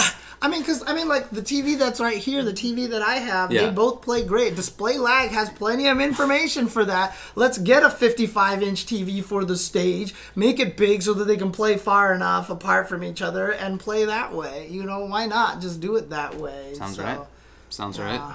So that's a huge, huge bummer if true. A huge, huge bummer. I mean, the funniest thing about it is like people will get mad about the side-by-side monitor as well. One of my favorite stories was at EVO, where all the top players like Valle and all these guys are like complaining about this monitor. They just think this monitor is really, really laggy.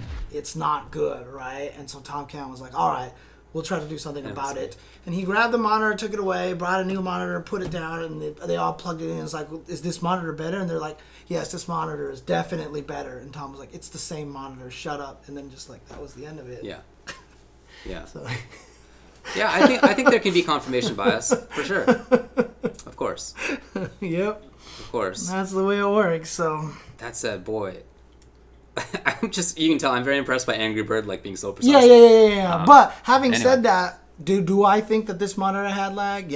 Yeah, clearly I think it had lag because, like I said, to have Momochi and Angry Bird, like Angry Bird get up to the point where he just walks over and was like, are you feeling any lag? Or, like, he wasn't, like, mad at the other player. He was just like, are you, like, is this just... And then Momochi, like, stopped in the middle of the match and everything like that. But like I said, the hardest part for me is that, for Zenith, like, he complained about it and they just didn't do anything for him at all. It just felt kind of unfair. Yes, it definitely feels unfair. I highly agree with that. I highly agree with that. Punk was on player 1 for a lot of it, and then he was on second player for grand finals because Idom was already on the first player side when he won the previous match, and he was just like, I'm just going to stay here. Oh, okay. I mean, honestly, Punk should have asked to switch sides because that's absolutely legal. Yeah, right? it is, like, it's absolutely legal. He should have just, in between the sets, been like, hey, let's switch sides. I guess. I don't know. Seems bad that should but be on the players. He went up 2-0, right? He did. I mean, if he had just won that next game, like, we wouldn't have been, like, Punk wouldn't even have been talking about it and everything like that, so... if it's like an overheating PlayStation, then that doesn't necessarily feel like constant lag. It's lag spikes instead, right? More commonly. Right. So in those cases, like, maybe for those 2 matches, everything was good, and then, like, maybe it sucked after? I don't know. I mean, they're using the right monitors. It's not like they're using unknown monitors, right? I'm pretty sure these are some monitors that we've used at events before. It's not input lag. There's something else. It's not the monitor having input lag. There's something else causing the problem. Could be PS4, could be something. Don't know. Interesting, too, that I was hanging out with Mono a lot of the time over the weekend, and before we had even heard that people were complaining about lag, we were watching a match. I don't remember who it was, and he was like, this guy's dropping a lot of stuff, way more than usual. I wonder if there's lag in the setups. Like, before we had even heard about it, he was not sure that it was a legit thing. Anyway, it was a $200,000 money match, and there might have been lag in it, so that's just horrible. Another bad thing that I thought was the scheduling, because in retrospect, it kind of seems to me like they did think it was going to be 2 out of 3 for at least day 1, because they scheduled Street Fighter League to start at like 6, I think, and then it started at, I think, 9 or later. So there was a huge gap, 3 hours. And while many of the matches went to full 5 games, 3 hours is just it's a lack of planning, right? I mean, that's not only the fact that things ran late. If things run late, maybe it's an hour late. I don't know. That's, that happens. But 3 hours. You always schedule a tournament assuming everything's going to go 5 games, 3 rounds every time. Yeah. You always assume that everything's going to time out. Right? I mean, obviously, I don't know if Curly W's in here or the Hot O is still in here, but that's just something that you got to do when you schedule these things out. I mean, obviously, both of those guys are experts at scheduling tournaments. But that's just, I feel like you can't just go, well, hopefully the matches will go fast. That's just not the way you do it, so... So as a result, I didn't stay up for it. I wasn't watching matches from home before that, but, I'm glad for Mago and stuff that they won $30,000 each, but that's not what I care about, really. What I care about is the single-player stuff, right? The one-on-one, not the team stuff. So, unfortunate for them that it went so late, because some of them were playing at the next morning at 9:45 or whatever. Right. So it was unfortunate that they were basically playing like 10 hours before they had to then play again, which means that you only have so much time for sleep. And again, $250,000 first place, $370,000, and $369,998 of those dollars were to be won on Saturday. I mean, on Sunday, not on Saturday, right? 2 of the dollars were given out to players who got the 32nd through 17th, right? None of it. So almost all that money was given out on Sunday, and you didn't get enough sleep. Bummer. Mago still did well, but still, I think that's like not great scheduling for the players. The after party had a stream, which is cool, but the LCQ didn't. Yeah. Boy, especially because SF5 Season 5 came out like 3 hours later. Right. Like I tried out the changes at Capcom Cup, and then I saw on Twitter, hey, the servers are going down, it's going to be updated. and then I left. Right. Because I was like, it's been fun, guys, but I'm going to go home and try this. Right, yeah. And then by the time I got home, sure enough, it was up. So they had a stream for like the 2 hours where it was relevant instead of allocating that money to the LCQ. Mm-hmm. They apparently didn't hire a photographer. Weird. And they just relied on community members to take pictures and then to use them, which they did without paying, which is a bummer. That's a bummer.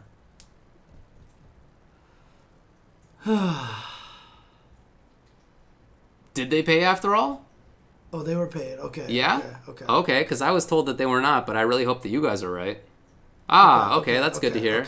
Okay. Good. Good. I'm glad that they were. Even if that's like an ex post facto decision, I'm glad that it happened. Yeah, I mean, I know that there are certain people that wouldn't let that go. Let's just put it that way. Which is why I would have been shocked if that didn't happen. So, okay. Good. Okay. All right. Yay. There's that part. There's my litany. I think that's about all I got. Oh, man. Yeah, I mean, the nice thing about it, like I said, is that I know there were a lot of conversations. I know there's a lot of talk. And, you know, a lot of people have been asking, like, why wasn't Tenno hired for that kind of thing? Well, I mean, the answer really honestly is that, you know, that's one of them is having some very important stuff happening this weekend and later on this week. So they just weren't available this weekend for one reason. Okay. But, you know, hopefully, I just don't know if he wants it as no, public. You're right. You're right. Yeah, for I sure. don't know For if sure. he wants it public. For sure. So I just don't know if you know, hopefully, you know, this is something that Capcom can learn. And again, I talked to them about a bunch of stuff. I'm planning to you know, just have a conversation with a bunch of the Capcom guys and a bunch of the ESL guys as well. Yeah. Hopefully. Yeah. You know, I mean, the thing about it is, like, one of the main producers for ESL is someone who's been in fighting games for a very long time, but it's just he had to do like 9 jobs that weekend, and it's just very hard to handle. There was a lot of things that definitely could have been done better, and yeah. I mean, I know I'm an NRS commentator, but I'd love to talk with the people at Capcom as well. Oh, jeez. Yeah. Dude, Kenny Omega. Great. I'll tell you this right now. This is just like a little bit of like spoiler stuff. I don't think there was a plan for him to kick Ono in the face, right? But we were talking about in the back room. We were like, Kenny Omega was like we were just sitting there talking, and then somehow the idea came up for him to super kick Ono. And so apparently when he did it, I was like, oh my God, they actually approved to do this. Did they approve, or was it like Ono being like, yeah? I think Ono probably was down for it. Yeah. But I was just surprised. But, yeah. But Kenny Omega saying, like, not showing the trailer would be as bad as an idea as not streaming the LCQ. Didn't he also make an Alex trailer crack? Or something. I think he also made a crack about the fact that he's still waiting for the Alex trailer. Dude, I would have ran up to him and just like I wanted to hug Kenny. Yeah, totally. So badly, dude. He was so great. That was great. Kenny, like again, I can't even explain to you. Like, I guess we're kind of lucky because we actually get to hang out with Kenny Omega every once in a while, like in the back room and all this stuff like that.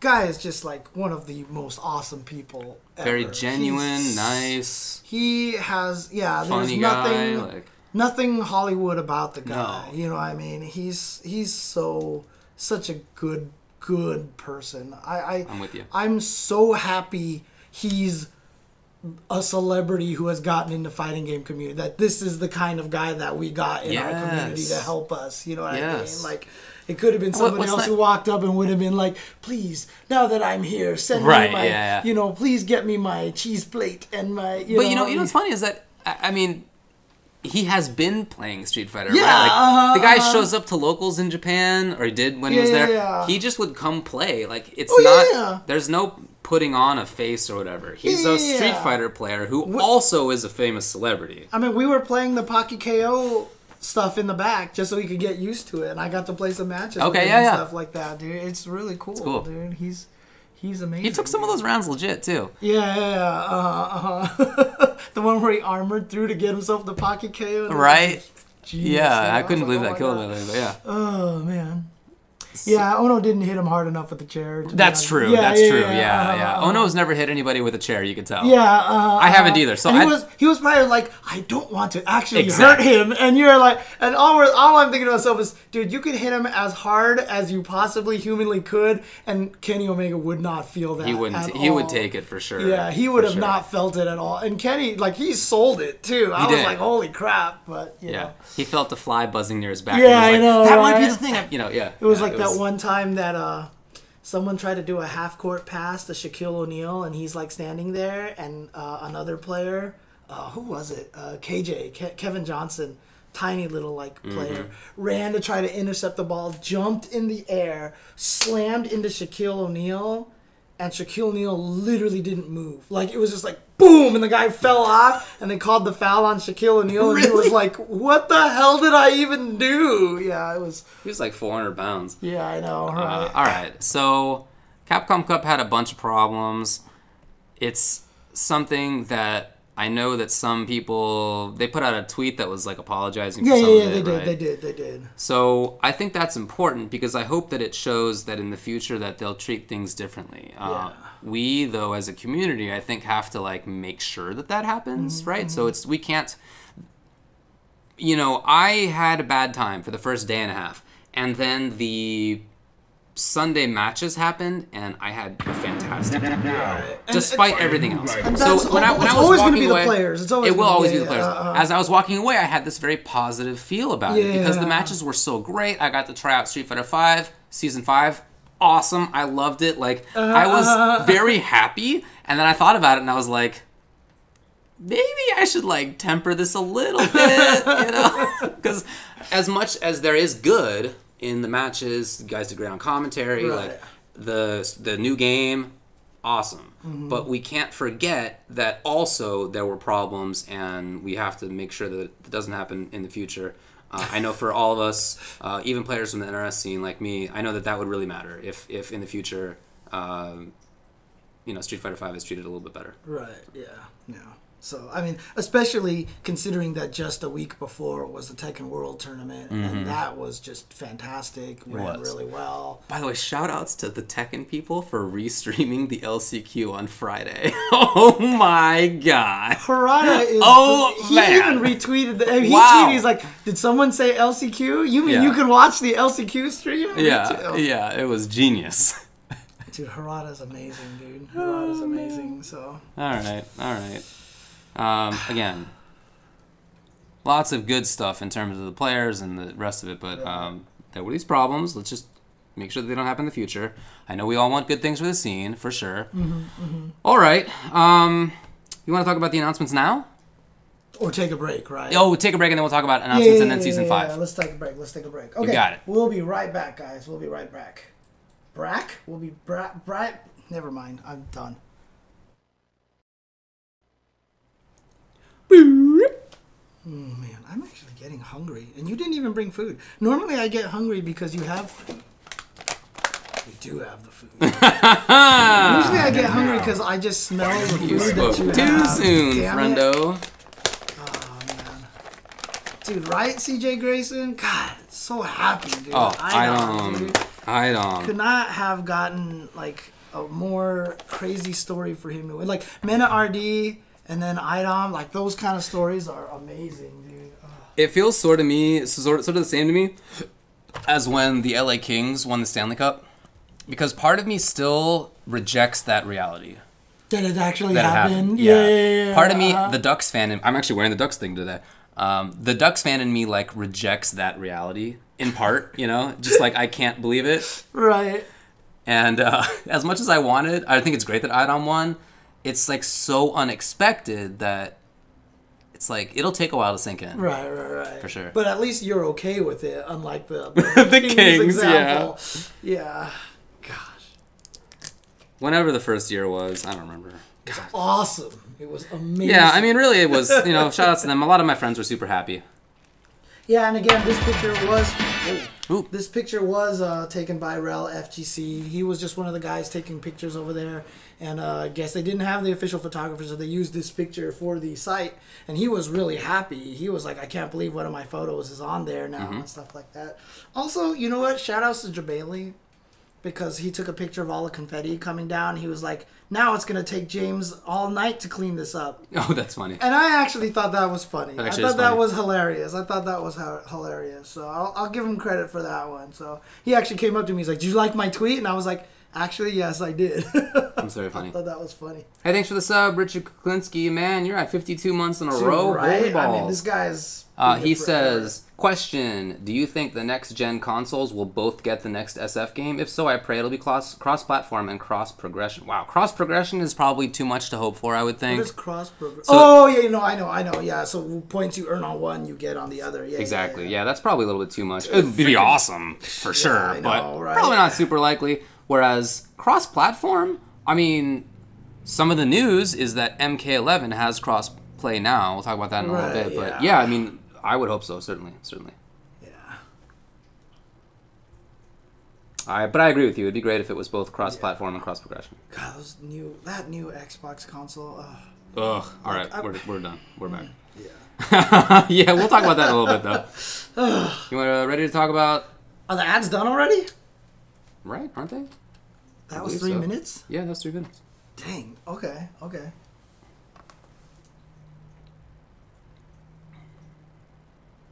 You ready then?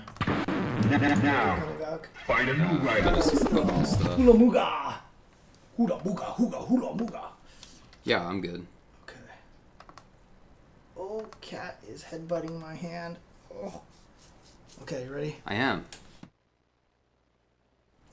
Yeah, it's almost weird to me how cuddly Jasmine is. In case people don't know, the first 2 years I had her, she was very aloof.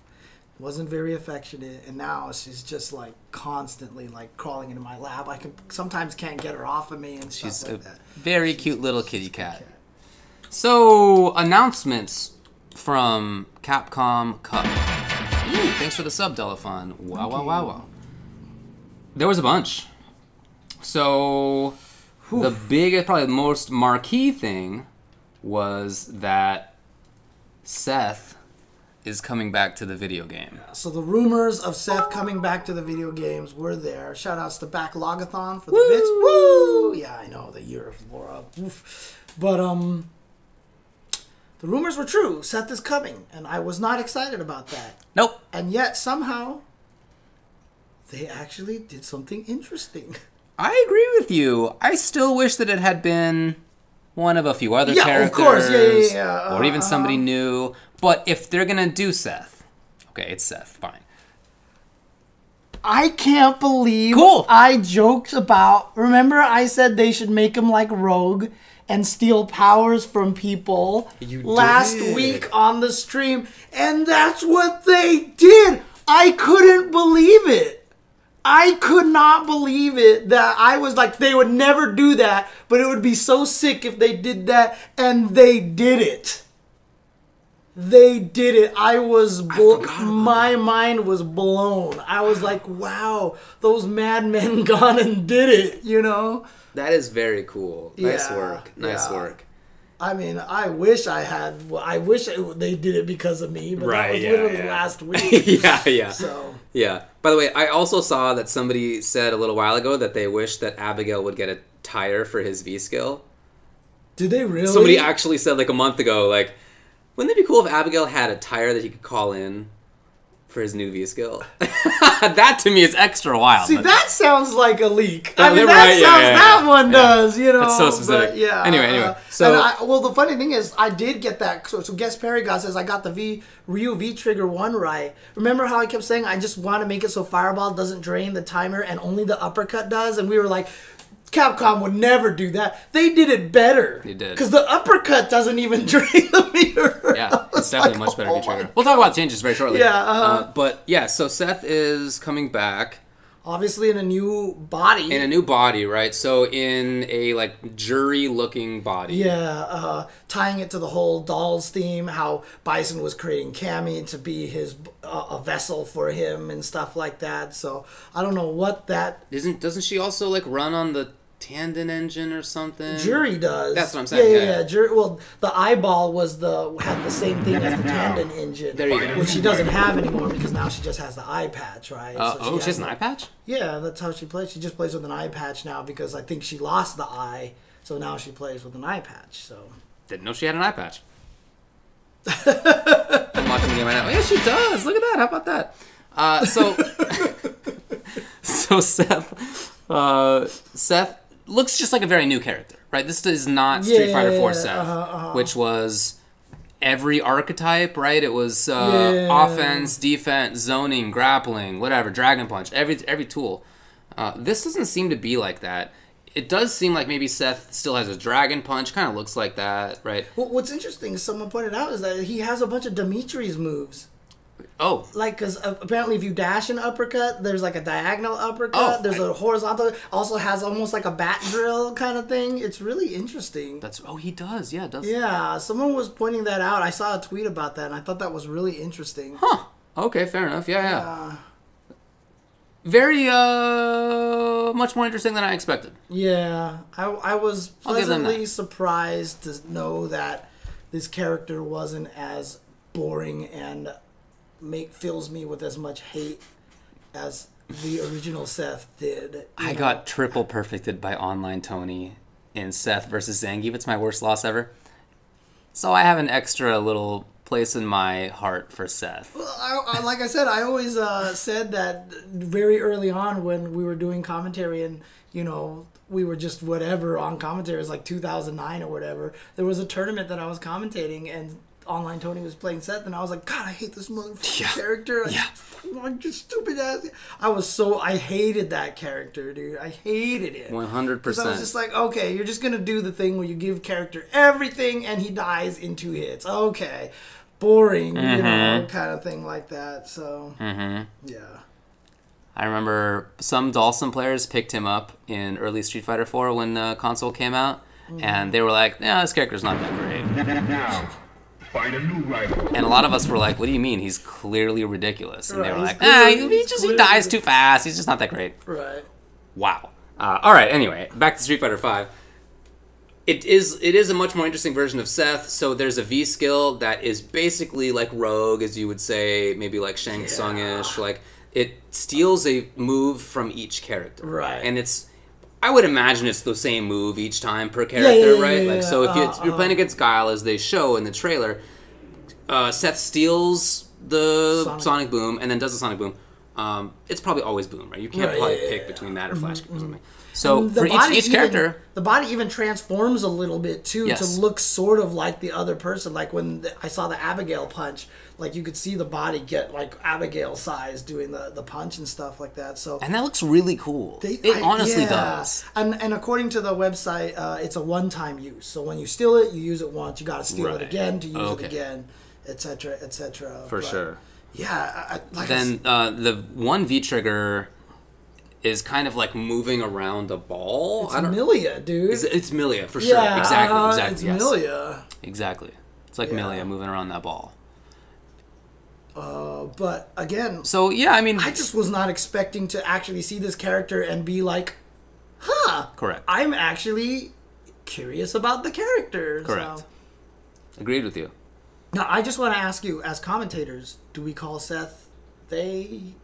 I really don't know. I'm kind of hoping for Capcom to clarify that, but in the meantime, I'm just going to go with whatever, because it's like a robot video game character, and But okay. It probably they or it, I don't know, but or Seth. I just will go to Seth. But if Capcom says he, then that's fine. Cool with me. Right. Okay. Capcom confirms he. Okay. Oh, really? Easy enough. Oh, dang. Interesting. Okay. But yeah. Surprised I'd be interested. Yeah, probably still not going to play the character, but at least there is And it's not doesn't seem like a terribly easy to pick up character because you need to, at least if you pick that one V skill, if you pick that V skill, then you need to know the matchups and how you're gonna use your little thing that you steal, your little Kirby breath. And it just doesn't look like the character has every move that everybody else has unless you steal it, which I still am blown away that I joked about it, and that's exactly what they did. I'm flabbergasted by that because I just was like, that would take way too much work. They would never do such a thing, and there it is. There it is. I as much as I've talked about the netcode or complained about whatever in Street Fighter V, I have to give them credit on this one. Totally, man. They did it. Totally. Yeah, it is interesting that Seth has Makoto's up punch. Oh, does he? Yeah. I didn't even realize that. It looks like it. Okay. Now, this doesn't necessarily mean, I know people are speculating, this maybe means Makoto's in the game. Oh, Jesus. Oh, right. But if you recall, back in Street Fighter 4, Seth had some Urien-ish stuff, and Urien was never in the game. Yeah, it's true. So the fact that Seth has a move of a character doesn't mean the character will be in the game. Right. I guess we'll see what happens on that. So Seth will come out when CE launches officially, which will be in February 14th. Yeah. Not for a little while. Other announcements that were there, they will do a Capcom Pro Tour again in 2020. But they're changing the format. They are, and let me tell you, I was extremely confused after watching the first time through. Dude, I had to watch it a couple times. I was standing in the audience with everybody, and we're like, wait, what? There's like so many numbers. It wasn't very clear. And like Carolyn's standing right behind me, and I just kind of looked at her with like this confused look, but I didn't ask any more about it. But yeah, I was a little confused by that. Did you watch it again? I did watch it again, and then I read about it more. So here's my encapsulation, and please let me know if it's wrong, because it could be. I did my best here. So Capcom Cup 2020 will start in March. And the finals will actually be in Paris. So for the first time, it'll be outside of the U.S. That's very cool. Yeah, it's great. In fact, it's always been in California, even. Has it always been in California? Yes. Yeah, no, it was in Las Vegas last year. Oh, you're right. I mean, for all intents and purposes. California. For all intents and purposes. California's playground over there. Yeah. Anyway, I think that's great. I think that's great. Vegas, California's playground. Yeah, at least for the next 20 years until it becomes uninhabitably hot. Yeah, we got a little window left where we can enjoy Vegas. Mm-hmm. I like that it's going to be changing locations. I think that's pretty cool. Yeah, I'm really happy. And Paris is a great spot. There will be 40 qualifying spots for Capcom Cup. This is the same number as the characters in the game. Interesting. Or confirmation that there won't be any new characters after Seth in Season 5. Huh, why? I don't know. I don't know. I thought, okay, fair enough. Because it's the same number. Yeah, okay. I thought there was more deep depth to that. Not. Okay. I was like, wait, did you hear other? Okay, gotcha. All right. I have no idea. There will be 2 halves to the season. Mm-hmm. So the first half will have 8 players who qualify from the global leaderboards. Mm-hmm. Then the leaderboards will be reset after July. Then there will be 8 more people who qualify from the global leaderboards. Right. So that is a total of 16 who qualify from the global leaderboards. Then, in addition to that, in August, they will begin something called World Warrior Challenges. And there will be 22 people who qualify for Capcom Cup from that. So 22 plus 16 equals 38. And I would guess that the remaining 2 will be the LCQ. And then the returning champion. And, of course, the returning champion. Right, that's going to take the last 2 Absolutely spots. Right. Yeah, You're right for sure. That makes sense. Okay. Now, here's the thing. Obviously, this is all speculation here, but, this makes me feel like that means after the Olympics, are they going to do there's something with this Olympics, because that's right when the Olympics ends as well. So July is both the Olympics and EVO. Right. EVO was not listed. Right. So they did mention the 2020 premier events. They have a little slide for it that I saved. So Brussels Challenge, March 20th to 22nd. Mm-hmm.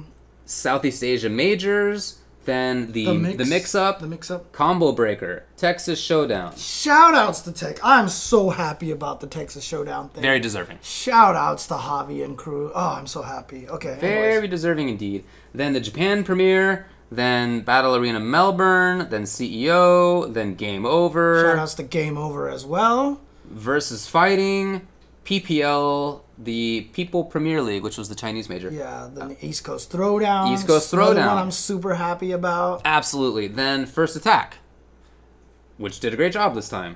Very, very happy that they had it. Happy that they have it again. Yes. And then The Fight to round it out. So those are the premieres that were mentioned. And it's actually a decent spread, too. It's a decent spread. I mean, there's definitely still a little bit more, I think, in the U.S. than other. Are there? So there's Combo Breaker, Texas Showdown, CEO, and ECT. And ECT. Yeah, so there's 4 of them there. Well, technically 5, because, you know. Evo, right? I mean, Evo will probably be First Attack. Oh, First Attack. Oh, I see what you're saying. Right. Okay, sorry, that's my bad. No, it's all good. It's all good. Right, so Evo's not on this list. And it may be that as this year, it's a super premiere. Right. I don't know. It would be very weird if it was not wasn't part of the tour. It. Yeah, that would super suck. I mean, to be honest with you, what I would like to see is that Evo was just like an auto qualifier event or something like that. Like it was just like, here, top 8 of Evo, you're in Capcom Cup. Because I mean, gee, you survived. For sure. You know what I mean? Like, gee. But obviously, we have the spots all filled out, right? But we just don't like through global leaders. I'm sure Evo will probably come out as a super premiere. It's got to be involved. It would be wild if it was not involved. Right. Although that said, Evo winner went 0-2 at Capcom Cup. So does it really tell you anything at all? Yeah, but it still... You don't have to finish the sentence. It's too stupid. It's too stupid. Okay, fair enough. Not intended to be serious. Yeah, okay. Anyway, there's the list of premieres.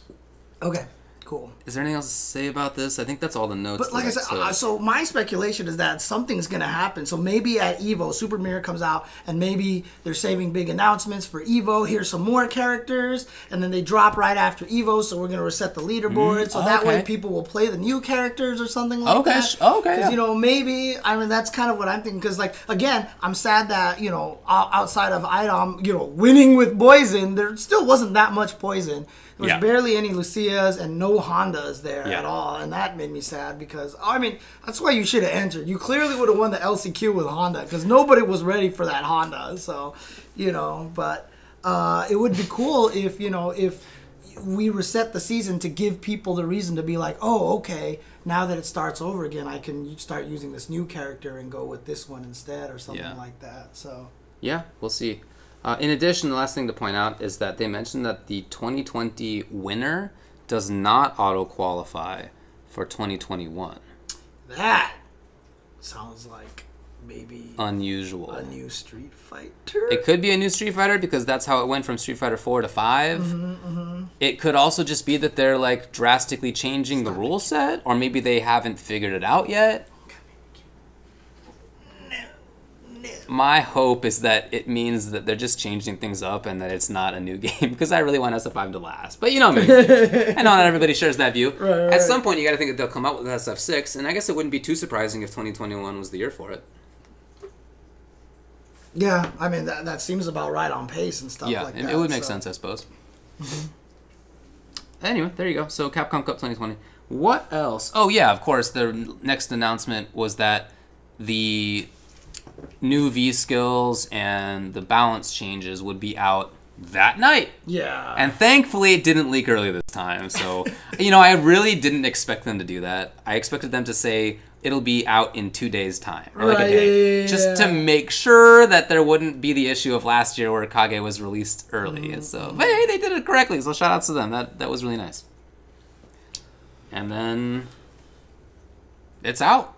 Yeah. Season 5. I just went home to go and try it out. So there you go. I did the same thing. It took me like 3 hours. No, actually, the PlayStation 4 reported a 5-hour download, but it actually took like an hour or so. I don't know why. You have really fast internet. I'm surprised. I know. I don't understand it. Because for me, it was 20 minutes. I don't understand what it was. Oh, that's too bad. Like, it's just... you got faster internet than me. I'm starting to think right now that the reason why I have bad online matches is my fault. Like, I wonder. Because the one thing that makes it so that there's a potential for it to be my fault is the amount of internet cable that I have to go through to get it up to this room right here is wild. Well, I have 100-foot cable. Oh, you do too? I do. Oh, okay. So between it's not upstairs even and any downstairs. different Because then. I ran it all along the walls and ceiling and, you know, the whole thing you're running it through. Okay. And it feels fine. Then I don't know. I don't know what the hell's going on then. Maybe my PS4 is just bad or something like that. So I don't know. In any case, it's out. So, let's talk about the stuff that came out. So, every new character has a new V skill. Every character has a new V skill. Some of these V skills are busted, man. Busted, huh? Dude. Dang. You're going to give Guile What do you got? a jumping sonic boom that he can do while charging Yeah. and moves forward and is like +5 on hit or something like that? +4 on hit. +4. You can link into crouching jab. I have it all right here. Guile is +4 on hit. Like, you're going to give him something that he can move forward with a sonic... I mean, it's -7 on block, thankfully. So if you ever block it, you can kick his ass, but... It also goes over fireballs. Yes, it does. And it's unthrowable from the 7th frame. So... It's a shimmy tool there's as well. There's already a video out there Yeah. of a Guile dashing into somebody's face, then doing V-skill, because it's airborne, and then the player tries to grab, because they expected to grab, of course, and then the whole loop starts. Yep. V-skill fireball, then whatever, you do... V-trigger, Sonic, and then V-skill, low jab Sonic, low strong Sonic, V-skill, low jab Sonic, low strong. Yeah, that thing again. Yeah. So... and yeah, of course, it's safer from further away. It's -7 at point blank. Yeah. From further away, it can be plus, right? So it's a projectile. Yeah. You can't have 2 booms on the screen. I tested that. Okay. Now, Because you can have 2 of Laura's fireballs on the screen. Okay, so yesterday you could. I got a text from some of my friends earlier today saying, hey, couldn't you have 2 Laura fireballs on screen yesterday? Because you can't today. I haven't tested it, but I wanted to know if people had tested it themselves Maybe it only today. works if its V-trigger 1 is on. I really don't know. Because there's a lot of things. Like, I was trying to test Laura being able to super cancel her elbow dash into super, and I couldn't do it. It was only when only V-trigger trigger, 1 was on. Yeah. Yeah, I don't know. I mean, I know that there's not been anything Shout to out to download, Sir but Fresco. Woo! let me know if people can get 2 on screen. I'd love to know. So, yeah, the ones that jump out to me the most... Let's see if I got the characters here, because I always have to actually look at the cast. Don't troll me and say Cammy, dude. Do not troll me. I won't and say even Cammy. bother, Okay. dude. Come on. I respect you more than that. All right, so the ones that jump out, I'm just going to go down this list here. What are you doing, kitty cat? Something. Rashid. I'm looking at the list of characters in their order, so I'll get to the other ones, but Rashid is Wild Times. It's very cool. It allows for obviously like very free form, interesting pressure, Right. which is fun. It's very creative. And sick. sick. But did Rashid need that? Right, Did Rashid need that? Is maybe another character could have had that?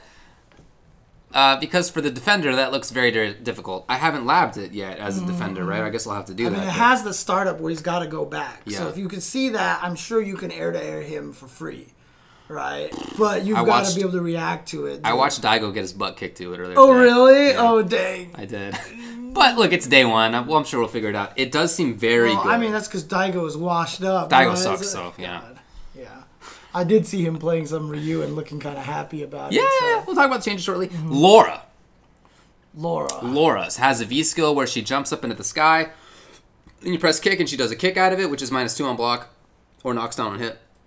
And if you press punch... it's +3 on hit. Oh, it's plus... My bad. +3 on hit. Wait, doesn't Fireball knock... One of them knocks down? Or am I wrong about that? No, they do not. What am I thinking about that? Maybe I'm thinking of something else. Okay. Anyway, okay. So, kick does a hit, punch does a projectile. Mm-hmm. And you can cancel into that with the stuff. You can make big combos out of it, I've already seen. You can set up pressure on knockdown situations with it. It seems really good. Yeah, and I mean, it's not an overhead. As good as it seems, though, I think people might be underlying how much losing the dash is gonna hurt her a lot. Because I mean, Idom's play obviously use that everywhere. I mean, he's using that thing for mix-ups constantly, right? So I feel like while it looks good, while we're seeing all this stuff, like I think after time, I think it'll still be one of the best new ones. But like obviously we're picturing Idom doing Idom things with this new V skill. But we also have to keep in mind that Idom's going to lose a lot of Idom things. Fair right? enough. He's not going to have the overhead kick because he uses that to chase people jumping back a lot. You know, there's a lot of these options that it covers that the other thing won't cover. So it'll be curious to see it. But is it good? Yeah, it's clearly very good. It's clearly very good. So what else do we got? Ooh, Boxers I think is really good. So he charges up and then he gets access to a dash punch, which does not require charge. Just press back forward punch. And oh, is that what it is? Yeah. Oh, I didn't realize that would happen. Yes. I did not do. Oh. Yes. So you're just walking around, and then on block it's +2. And in addition, it's 3 hits. So if you're a character like Geef who's accustomed to doing flex to absorb the dash punch, not anymore, buddy. Right. So no more armor to get through. I think that's actually really good. That sounds amazing, actually. Does. And he was one of the ones that were like, how could you possibly give him something better? So that's the issue, right? So with this, he doesn't have the overhead, right? Right. So he no longer has the ability to get through fireballs easily or to do overhead low mix-ups. But I feel like this is a very good V-skill because it will be matchup dependent, I assume, right? So if the character is a zoner, you pick V-skill 1 to get through. You play V-skill 1, right. If it's a character who you need to have better just regular neutral against, or if you need to blow up armor or whatever, like there's other uses for this V-skill, I think it's really good for that. So wait. He charges it up, and you can just walk around. But can you accidentally just trigger if you're walking back and forth and hit punch? Sure. Probably. It's literally back forward punch. It's like a I Mortal also Kombat saw move. a video of Zangief flexing, and he did the charge and it hit him, and then he comboed another dash punch afterwards into super. So how plus is it on plus. hit? Good question. I don't remember offhand. Yeah, but that's anybody crazy. know offhand? That's crazy. What's plus? That's insanity, dude. That's really scary.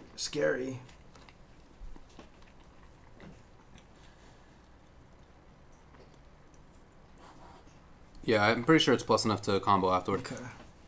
In addition, his stand jab also hits further now, so he can more easily do that.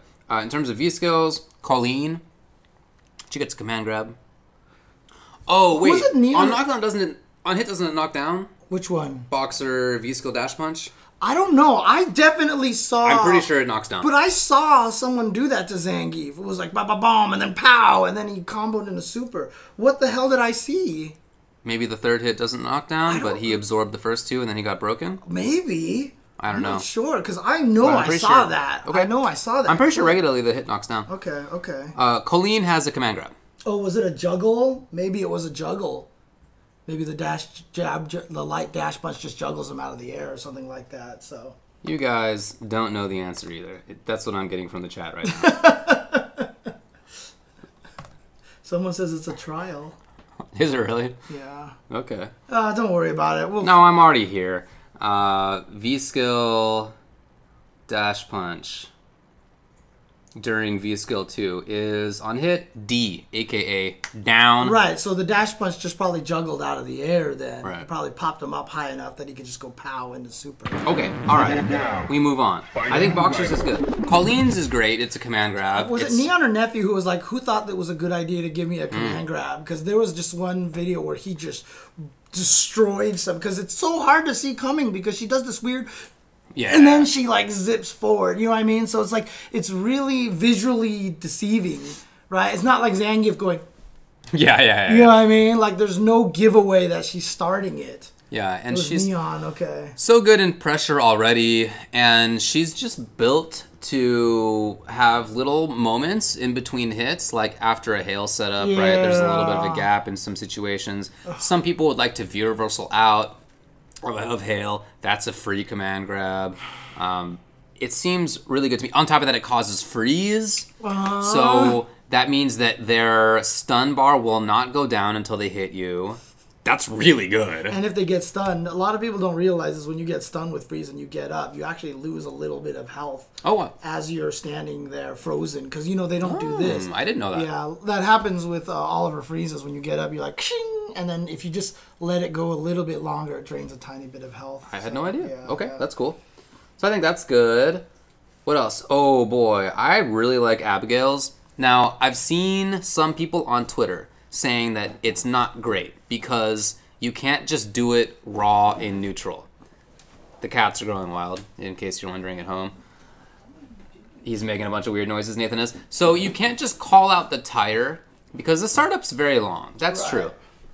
However, man, if you could always call that thing out, Did you see the clip that me and Olaf incredible. put out? So basically, once you throw out the tire, if you punch it, you can buffer it, right? So we buffered it into run into flip kick. Right. And we hit him with the flip kick, and the tire's still rolling, and then we can come in and grab him. For sure. Yeah, it's. I mean, there are guard break setups for sure. Yeah. For sure. There's like all sorts of crazy things. Totally, and each button juggles it a little bit differently, right? So so amazing. He's basically Venom in an Abigail body. Like it's incredible, and you can cancel out of EX Abigail punch into V skill. So the setup is mid screen EX Abigail punch. Cancel into V skill, they get blown the full screen distance, now you call the tire, and now you have your incredible pressure. Can you do it always? No, because you'll get hit, fine, in random neutral. Right. But it'd be too good if you could. It would be ridiculous if you could always do that. So even just that limited use case to me is actually incredible. Did you see Cool Kid's combo? Where he did like 90% damage with the tire? 875 damage to be exact. And like the craziest thing about it too is like when you punch it with the Abigail punch, it goes in different directions because the Abigail punches go in different directions. And then depending on what you hit it with, it will do more damage sometimes than others. So like if you hit it with the medium Abigail punch, it launches it across the screen and it does 100 damage. If it just rolls into them or does the high bounce on them, it's just 70 damage. So when you do the like stand fierce it and like launch it, like it actually does extra damage. It's so cool. Very cool. Wow. It's so cool. I think Zeku's is really good. A lot of people are saying Cody's is pretty good. But it's just Cody just got buffed. Cody got buffed. He got buffed a lot, dude. He is happy guy. Yeah. I think so. Zeku's is that in old he puts out the bird which does a bomb. Yeah, firecracker. And in old he puts out a ferret who like runs at you. Right. If you hit him, it goes away. Yeah, but still, just the lore on that V skill is so amazing, dude. Although you saw Bison eradicate the ferret, right? I haven't seen it, but I've heard about it. Yeah. He can eradicate the ferret just like Leroy can eradicate the tiger from Kazumi. And I was like, man, Peter's going to come and attack the fighting game community, man. This is not good. Sakura's little roll seems pretty good. What do we got here? Oh, boy. Honda's is so good. So it lets him cancel other moves into the hand slap that he couldn't cancel before? Do you still have to input it, though? But that's crazy, dude, because you were even talking about how, like, you're like, I wish I could cancel tip of stand fierce in the hand slap.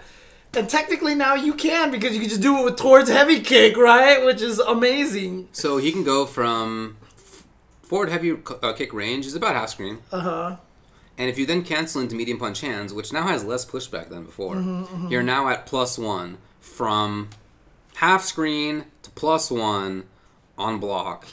On hit, you get to combo into stand short into medium punch headbutt for like 300 damage. Right. So and it's not like his he has become so good in neutral. It's not like he's like Abigail too, where he's like, ooh, come on, Ty. Like he's just like, ooh, and now my hands are steaming, and now you're scared. And enough of his combos and enders knock the opponent full screen that you'll definitely get this like all the time. Right. All the time for sure. I'm telling you, man, you should have played him in the LCQ. Then they would have saw how good he is, and they wouldn't have made this mistake. I think that V skill is really, really strong. Anything else to point out? Any ones that jump out to you? I like some of what I've seen Minot people do with hers and creating block strings with them and stuff. Yeah, like the chip strings and stuff like that. So you can definitely get good chip death. But that's always hard because, you know, if they have V reversals on deck and stuff like that. Not guaranteed. Karen's is, dude, I just really confused by Karen's. Okay. So she has on hit, on block, and she can charge it up, right? The most frame advantage she can get from canceling it into V-Trigger 2 is off of the non-charged hit. She gets +20 on that. If she charges it and does it, she gets plus 16. Which makes no sense that the charge one actually gives her less on hit. And then on block, it's like plus 20. Or no, it was plus 20 on hit. I'm sorry. Yeah, and then on block, it's plus 15. And then it's like I don't know. It's like the numbers are all over the place. It makes no sense to me. Doesn't it cross crush counter? I'm not sure. Right. Who else? Dhalsim's, the fact that the Fierce Fireball bounces backwards is amazing. It does cause crush counter, and you can special cancel it. Yeah. So I know you could special cancel it, but I didn't know that it did crush counter. So that's going to be an interesting one. She's not going to get the same kind of juggles that she gets mid-screen. You can do it off of EX Tenko into thing, but if you do regular Tenko, you can't really get it, or something like that, I think is what it was. So, Did you say Dhalsim? Dhalsim's, I just said the fact that the Fierce one bounces backwards is hilarious. It is funny. It is hilarious. Yeah. Birdie's looks really good. Ass. Really? Oh. Garbage pile. Really? I think so. While you have the bubble out, you can't do anything. You can walk. Right. Yeah, you can't block, dash, jump, around. attack, grab, anything. You can't turn around either. Turn around. Yeah. But, I mean, just using it as a way to get in. How? You use it and throw the bubble out. That takes 800 frames. I don't know, but, I mean, it's a lot. Yeah, but it's going at him. You could just throw a can. I guess. I think it's bad. Because you're covering the airspace. It's like you have more characters have easier ground approach than they have air approach. Is this maybe like an anti-Dhalsim V skill? I don't know. I think it's bad. I think Birdie got his butt kicked. So. Birdie did kind of get his butt kicked a little through patches and stuff. I think those are probably the ones that stick out to me. I think that there's certainly utility in other ones. Ken seems useful. Kage seems useful. Yeah. Some others seem useful, but maybe not great.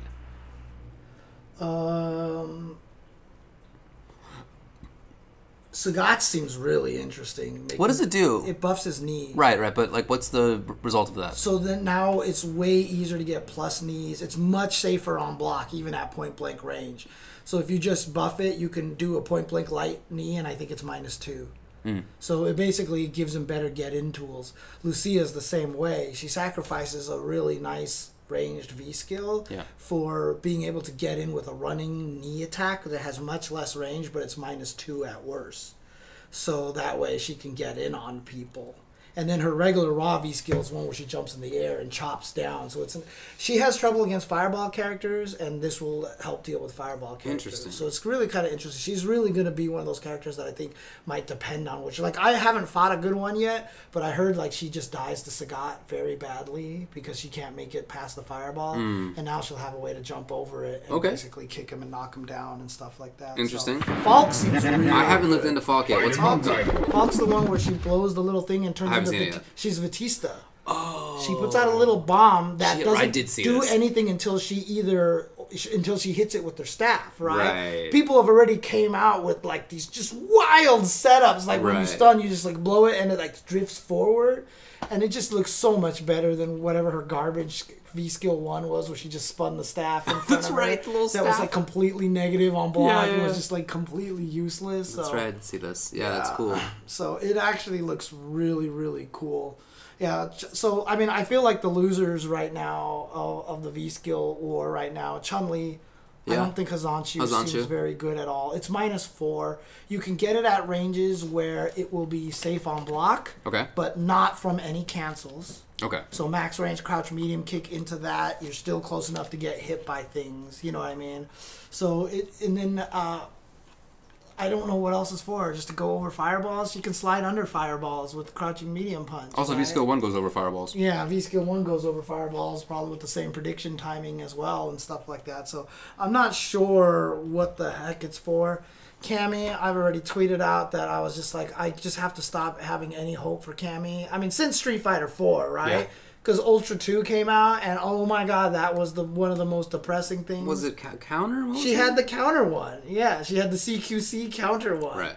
And then V-Trigger 2 came out, was kind of underwhelming. It was like, hey, we have a glorified hooligan role. Yeah. And then V skill 2. I don't even know what is V skill 2? She does a little kickity kick, but she does a little hopping kick Yeah. that goes backwards slightly. Right. So it's -6 on block. Okay. Most of the time, if you do it at the right ranges, it will be safe. Okay. But it's still -6. Okay.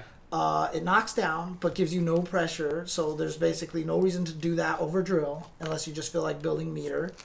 It does low crush. It's her only thing that she has that really low crushes people, and it can be used as a shimmy. But so can walking backwards. And you get a lot more damage off of that. And even if you hit them out of the throw, most of the times you're hitting them so that you don't get a crush counter. Because it does crush counter. If you get a crush counter, you get a medium drill and you can basically, or a heavy drill, and you're right back in there again, right? But if you hit them late enough in the throw, it doesn't crush counter. So you basically get nothing off of that. I don't know what the hell it's for. It makes me mad. Like, I kept trying to, I was trying to cancel it into, like, air dive kicks or something like that. I was like, there's got activate V trigger, see if I can I was like, there's gotta be something more to it than this. And it is, see, I don't even think Mika's is that bad. I don't think Mika's is that bad. She has a parry now. It's better than the microphone. I mean, I'm not sure because they made the microphone have a far toss version on the mic. Did they? Was that a buff that they had? Oh, yeah. dang. I didn't even see that. So now she can build okay. V-meter a little bit more proactively. So it probably is better. But. Okay. But the nice thing about the parry that I noticed is that it's really weird to test this, but it is +4 on block. Interesting. I tested it against a very late jump attack, and then she punched, and it was +4 on block. So I was like, this can actually be a decent anti-air.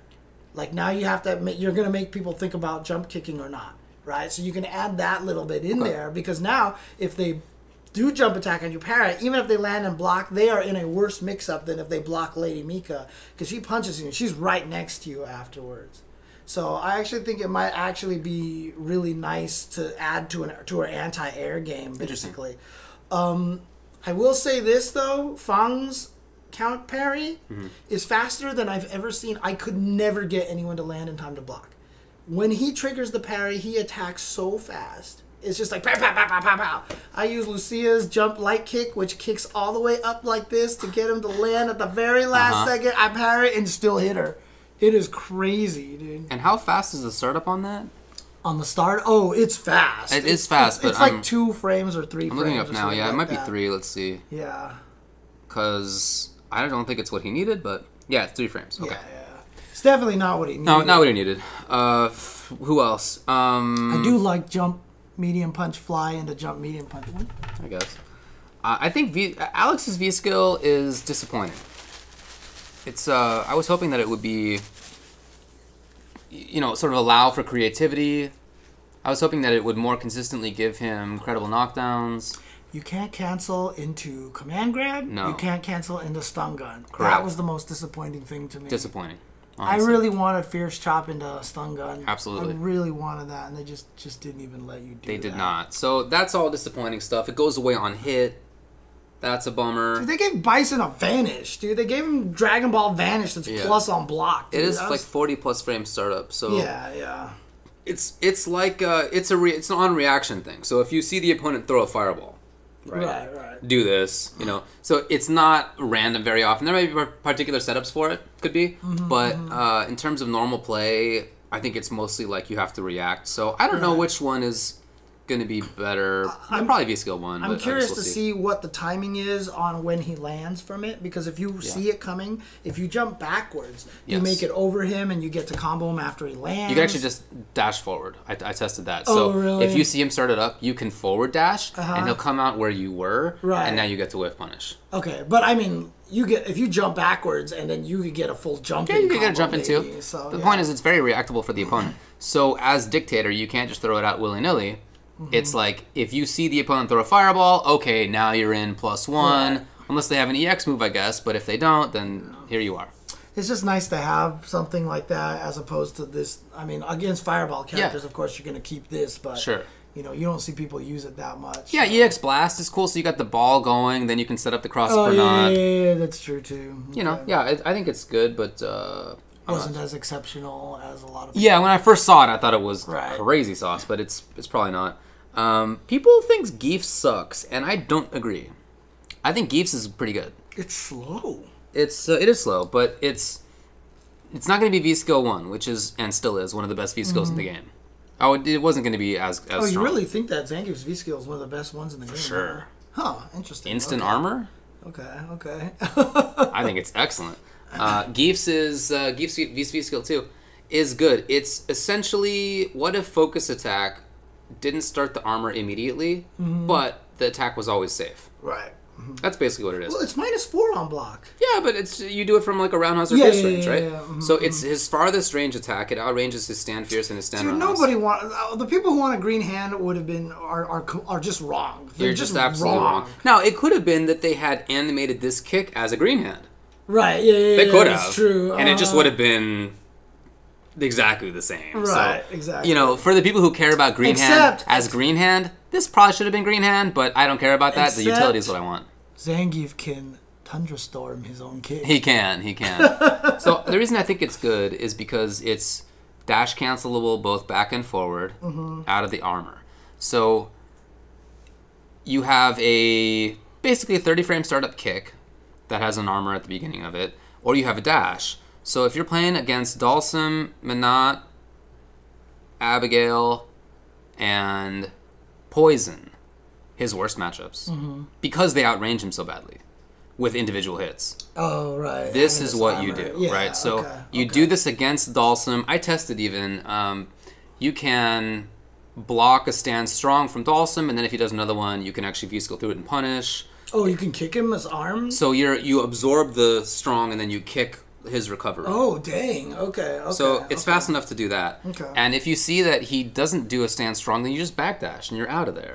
If you could do a forward dash sometimes, but probably not very often. So I think the utility of it is underrated. I think it's actually pretty good when it comes to dealing at zoners. Okay. I mean, it's +3 on hit. It links into super. It does. You can link into like stand light kick into lair or whatever. Yeah, stand light kick on counter hit. Yeah. Okay. Yeah. I wouldn't do it that close very often. Right. But I do think that from mid-range, it's actually pretty good. Okay. Actually pretty good. Okay. Yeah, and again, look, people don't want green hand. They wanted EX green hand. That's what they want. Yeah. That's all they want, because regular green hand was useless, right? And if you gave Zangief an EX green hand as a V skill, that's like the stupidest thing ever, right?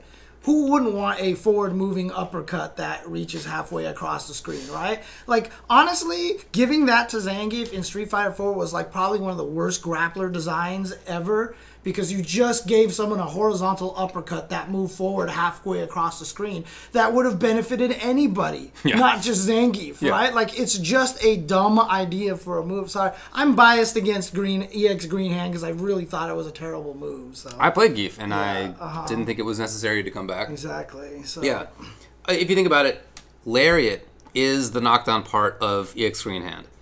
Forward Fierce and Flex are the anti-fireball part of Green Hand. Dash, after SPD, is now the follow-up to SPD Get Back In part of Green Hand. Right. All the parts of Green Hand are in this video game. Except for EX Green Hand. Except for it doesn't look like Green Hand.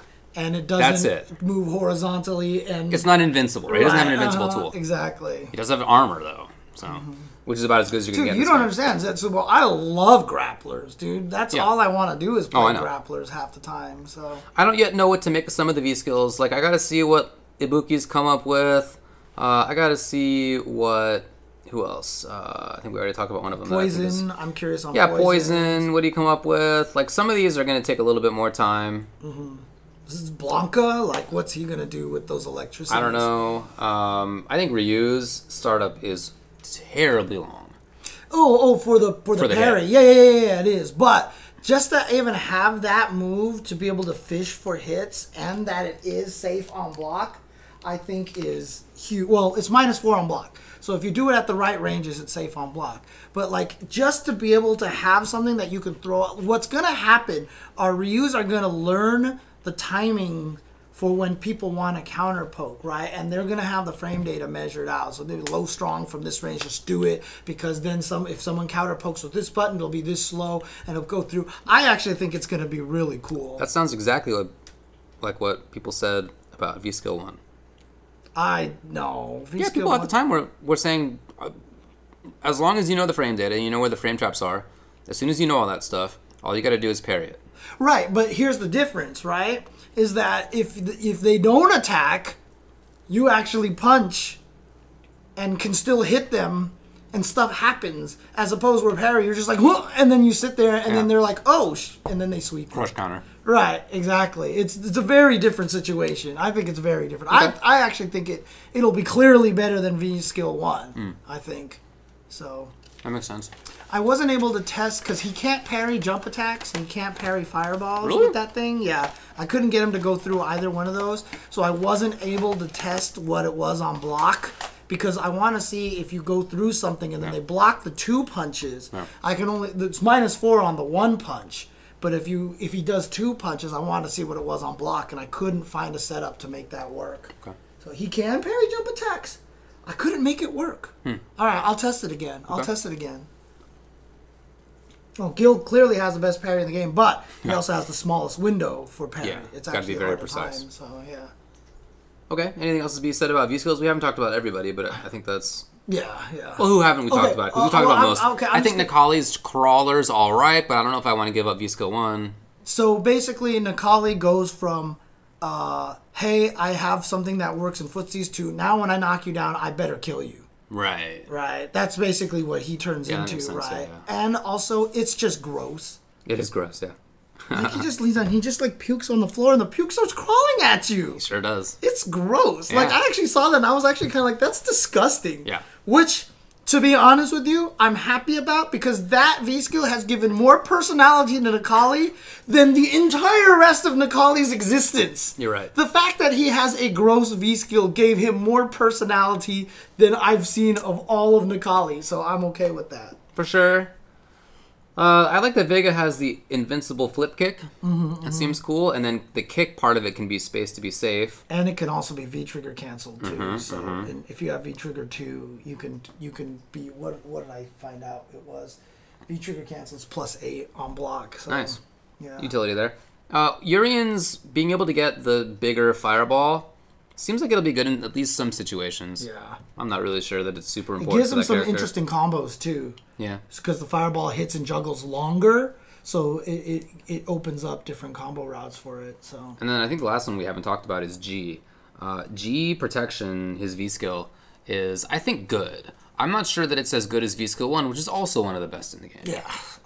V skill 2 for him, if you power it up, he takes less damage. If you do it once more, he takes less, and the third takes less. It's just like Q taunt. Right. However, once he gets knocked down, it goes away. Right. So you can get comboed, and you'll be taking less damage, but once you hit the floor, your damage will be reset. What it does additionally, though, is if you have leveled up G's presidentiality, and then you have this V skill on, it protects that, exactly. So once you get back up, you will not have lost your level. Now you have to then re-V skill in order to keep protecting that level, in order if you want to get the damage reduction again. So I think this is pretty useful because G has a lot of situations where he can both level up V skill and presidentiality. So that's pretty plausible for him to do.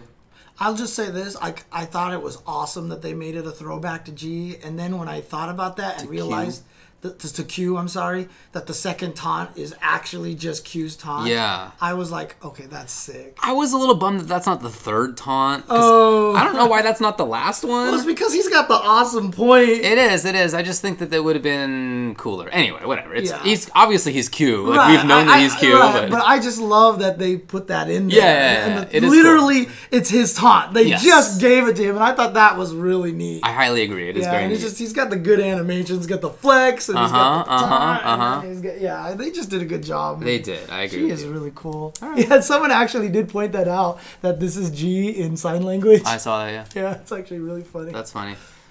All right, and then in terms of character balance stuff, so I haven't gone through all that. I've read half of it, and I haven't gone through the rest of it, which is why I didn't know like Mika had a new microphone. I see. So I've spent basically the entire last 2 days streaming all of the changes. Oh, okay. Just so you can go back on this website and on this channel to see all the things. My standouts, I would say, so the characters I care about. Do that first. Honda is better. His V skill is the biggest part of it because it makes his footsies turn into damage or +1 situations in a way that he didn't before. Right. But it also gives him bigger damage more consistently, And he also has a bigger neutral fierce float, neutral jump fierce float. Oh, yeah, that's right. Yeah. And that actually is really big, I think, for his game as a way to sort of play footsies in the sky, which is nice. Yeah, it's almost like HDR levels of like being able to move it. Do you feel like you're missing the forward moving clap? Not really that much. Not even against projectiles or anything? Oh, I never used it against projectiles. The only situation I use that move is if I think that I like flummoxed somebody so much that they would let me do it in their face. Okay. That's it. Because it's too slow. So I think Honda seems good. His footsies and damage and anti-air are all better, which is great. I don't know that that's enough to keep up with some of what the characters got other than him, but he's certainly better than he was last season, which is cool.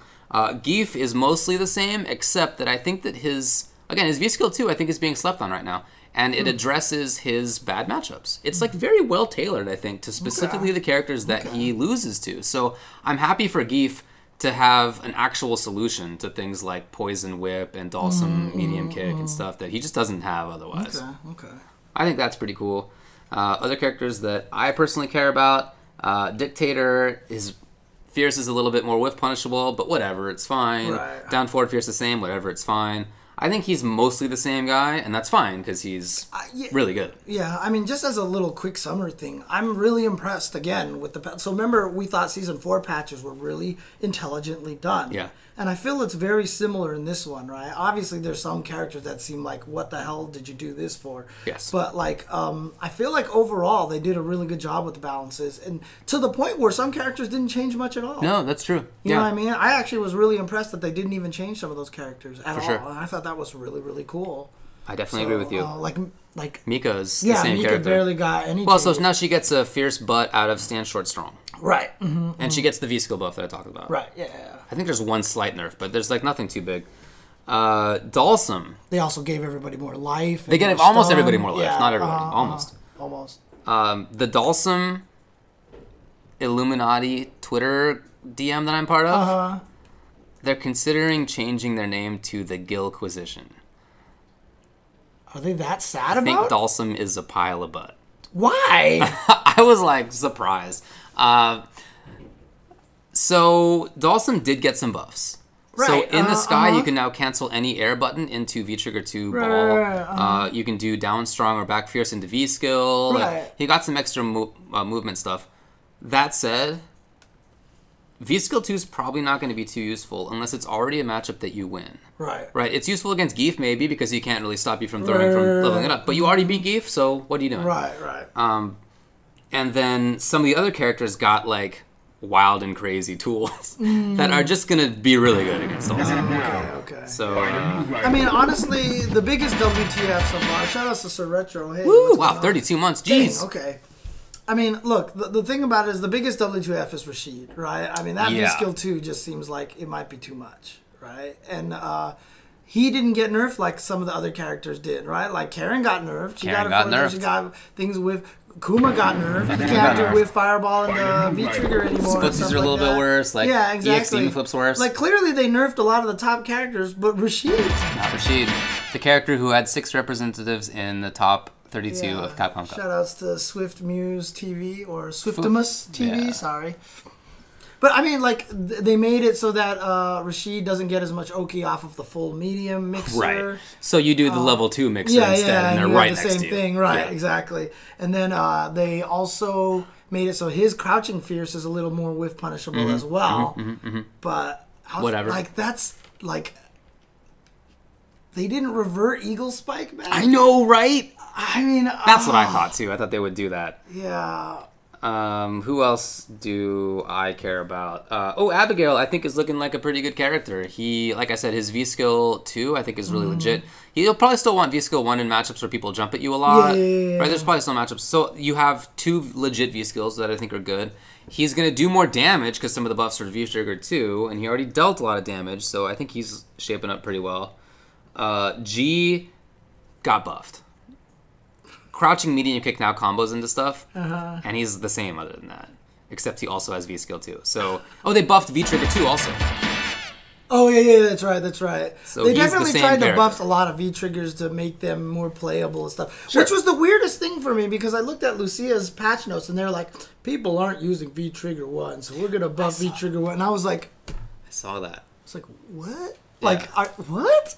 I You already thought it was better. Yeah, I already thought it was better. So I'm like, okay, I'll take it. Although, honestly, with V-Trigger, if you start using V-Skill 2, though, for certain matchups, you might be better off using V-Trigger 2 because you've lost your easy way to get in and activate now, right? So because of that, then maybe you want to go back to that one and use it for keeping your string safe and stuff like that and just fishing for things. And having a 2-bar V-Trigger, so you maybe get to use it twice or something like that, right? So there's that potential. So Lucia is not too good, honestly. She's got a lot of weaknesses. I mean, I talk to Defeatly, I talk to Shine all the time about this character, and they're like, she's high mid, mid high, like mid, maybe towards the higher end of mid or something like that. It's definitely not too strong. She did get a few small buffs here. I don't think she's going to be anything crazy. Okay, but she's still good. She's still good. She's definitely good. So. All right, little Marcher. Yeah. The character that jumps out the most to me is Laura. God, wow.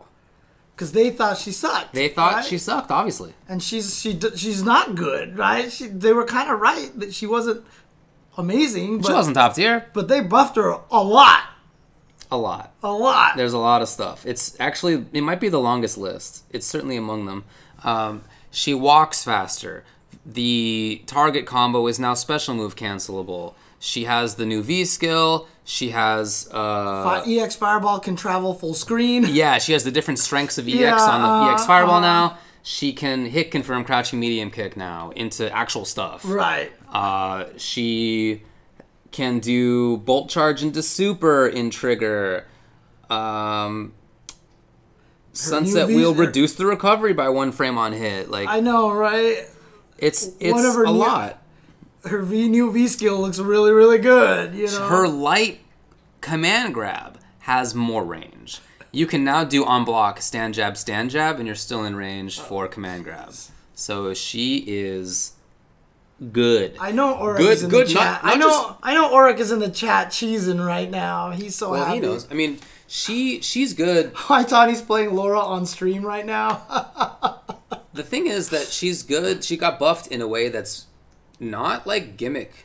It's not gimmick stuff. Yeah, she doesn't have the overhead on V skill 2. Yeah, correct. So like I said, when you do pick V skill 2, while it does look good, you do lose a lot of things. But like I was just gonna say, I feel like she already could be consistent if you were like the best player in the world. Like I says that command grab recovery by 1 frame is a nerf. So I heard that makes it a little bit harder to time stuff. Oh, you can't do meaty elbow dashes. Well, you can. Right, but you have to do it 1 frame later now. Yeah. Okay, that actually makes sense. Yeah. Yeah. It's not a free meaty, free perfectly timed. Right, exactly, yeah. But now if you dash, you're not punishable anymore. I imagine that means you're not punishable. Right, because before she was -3 on the dash or something like that. Yeah, 3 or 4, something like that. Yeah, but so now I think that actually means she's actually safer. Anyway, like I was going to say, I think that she's been buffed in a way that's very consistent. Like, she gets to be a more consistent character. It's not buffed in the way that she was for a while, but in the past where it's like, check out my wild, crazy stuff. She will have that. But in addition, hit confirmable stuff, like more range on the command grab. These are like consistent tools, like good tools, like over time, tournament-winning tools. Right. I think she is... Really, the cancelability of target chain, like, and now added to all of that to IDOM. I mean, it's just like. But the tricky thing about it is, IDOM, he's the Capcom Cup champion now. Now he has the target on his back. Yeah, and now everybody's going to be practicing for Laura now. So. But yeah, I think that she's the character that jumps out to me the most. I don't know that she'd be the best. That might be Rashid or something. But she's certainly, I think, like the biggest movement. Yeah, some people are saying that Chun-Li seems really, really strong. Chun-Li seems great. Yes. Some people are saying she seems like a top 5 character now. I could see that. Yeah. And Chris G was like, I'm going to main her. Like I said, I wouldn't be surprised if Punk started maining her now. That makes sense. Because now Punk doesn't have the forward throw mix-ups with Karen in the corner as badly anymore. Right. And that was a huge part of his game. Sure. Once he knocked you down in the corner, everything sucked. Totally. Totally. Chun-Li seems really good to me. Let's see who else among these. We talked about Rashid, extremely strong. Who else got buffed big time? Cammy's interesting. They gave her all this weird new juggle things now. Yeah. Like you can actually do max range EX dive kick towards heavy kick, and the 2 kicks will juggle out of the air, the knees. Oh, right. And then she can juggle again with a drill afterwards. So she actually has, like, they finally gave her some interesting combos for once. Cody, I think, looks really Cody good got buffed big time. I think Falk is going to be pretty interesting. I think Ed looks really consistent and good now. He's got much safer stuff. His range issues were addressed. Like, he just is more complete. Corey is so happy about, like, the meat he can get off of back throws. And the flicker punch buffs are really Flicker's nice. really good. Yeah. Totally. Yeah. Kage seems very viable now. I think that's a good way to put it. I saw some people saying that they think he's the best Shoto now. And I still think that's Akuma. Probably, But certainly Kage got better. He gets more damage in more situations. He can at least now turn far forward fierce into a knockdown up close always. If you do far forward fierce, which now stands up, and then far forward fierce roundhouse, then V skill 2, which leaves you right next to them on knockdown. So he can at least like turn mid screen stuff into something, which he couldn't do before. But so I think that's nice. People were, clearly very strong character. Sent Itazan to losers bracket, you know. So by some scrub. Exactly. I think those are probably the ones that jump out to me the most for improvements. G is still top tier. He just got better. To be honest, the thing that I'm excited about is a lot of the characters that were not strong got buffed. And I feel like they got buffed in cool ways, right? You know, obviously some of them could... some people were even saying... I think it was Hi-Fi, actually, who tweeted this out, that he felt like Vega got a lot of really good buffs, and Vega's actually kind of in a good position. So Vega stands strong is better than it was before. And it was good, right? Good footsie tool. Reaches further now a little bit. He gets... more plus frames if he does crouching fierce into stance switch, which is nice. He has better damage stuff now. Better damage. Yeah, he has a whole new move. Actually. Yeah, he has the punch dive now. Yeah, but the air rose is plus on block.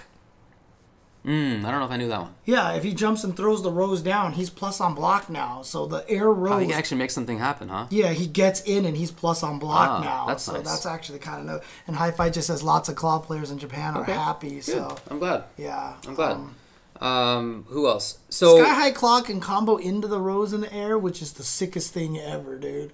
Like, someone did the combo where they jump backwards in the corner and had Bison whiff a command throw. It had jump, attack, stand heavy punch, into Sky High Claw, into Rose down, into dash forward, into Aurora spin slash, into critical art. It was like the sickest combo, and it just did this chunk of damage. I was like, that's nice, dude. That's good. That's nice. He could already do good damage in the right situation. So yeah. I guess I'm not convinced because... I feel like some of the fundamentals of what I think he'd need to be really good, like, kind of aren't there, but I'm glad that he's better. He's just going to be a little flashier and have a little more... I don't think he got... a little stronger. Yeah, he wasn't buff like Laura was fundamentally through the footsies kind of thing, you know what I mean? Well, stand strong again a little bit better. Yeah, true. I don't think this was really what the problem was. Fuse Coast was great meeting you as well, dude. It was cool.